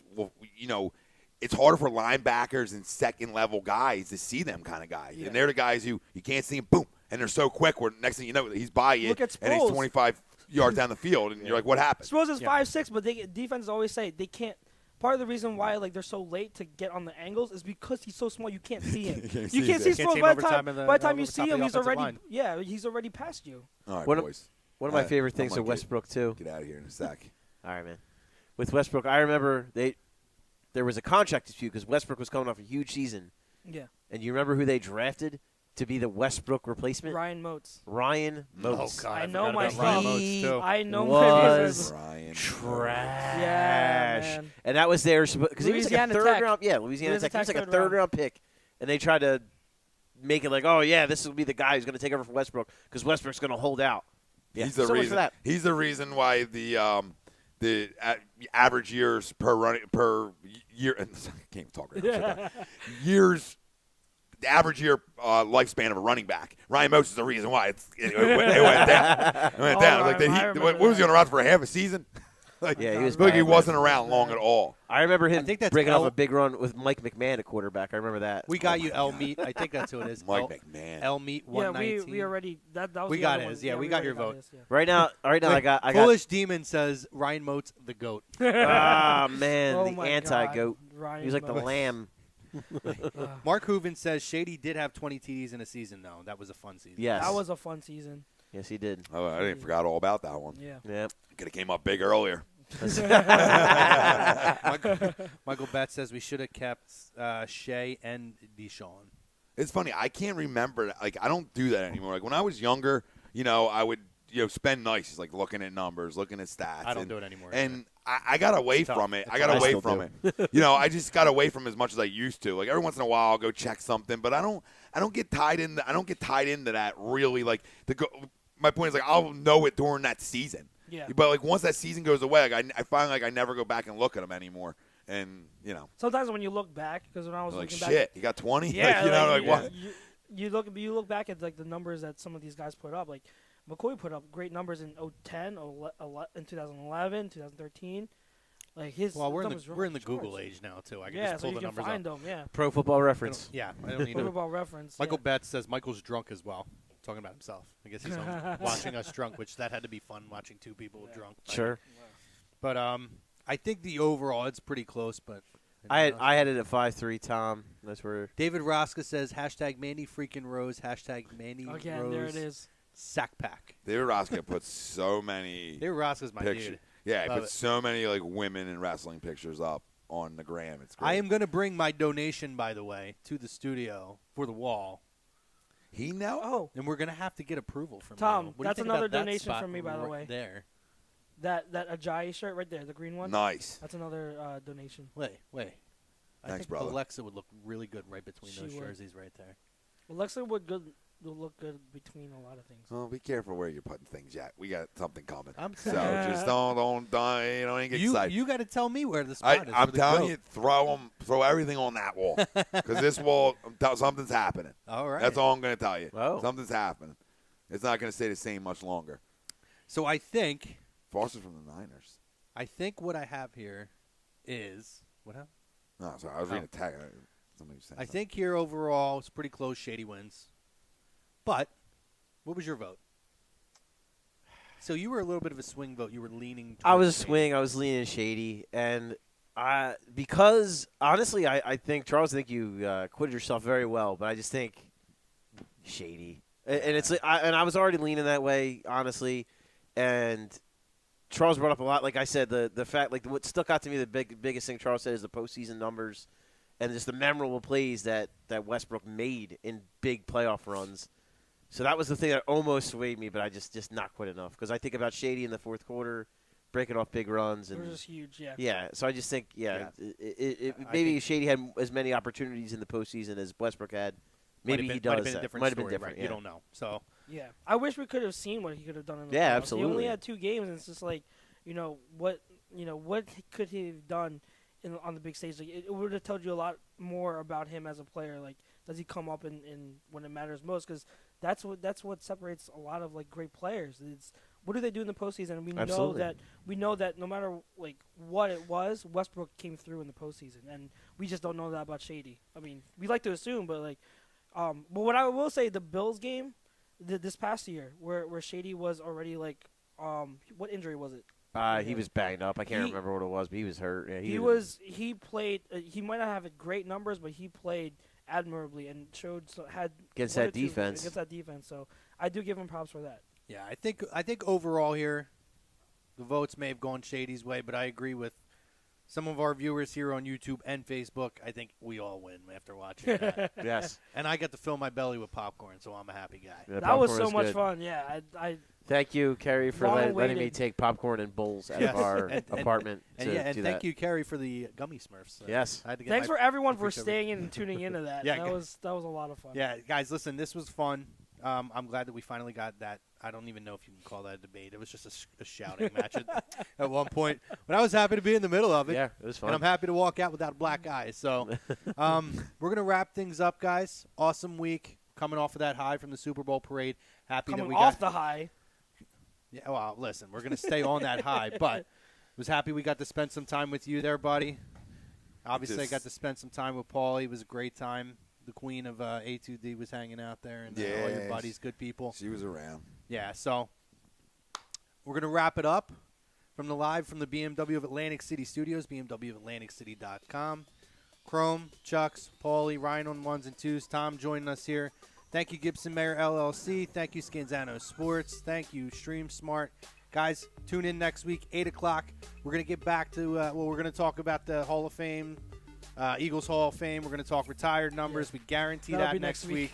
We're going to get back to our the scouting combine starts next week, too. So we're gonna get back to Paulie kind of preparing us for the draft and names to watch. So, guys, thank you again for joining us this week. Fly, Eagles, fly, Super Bowl champs. We'll talk to you then.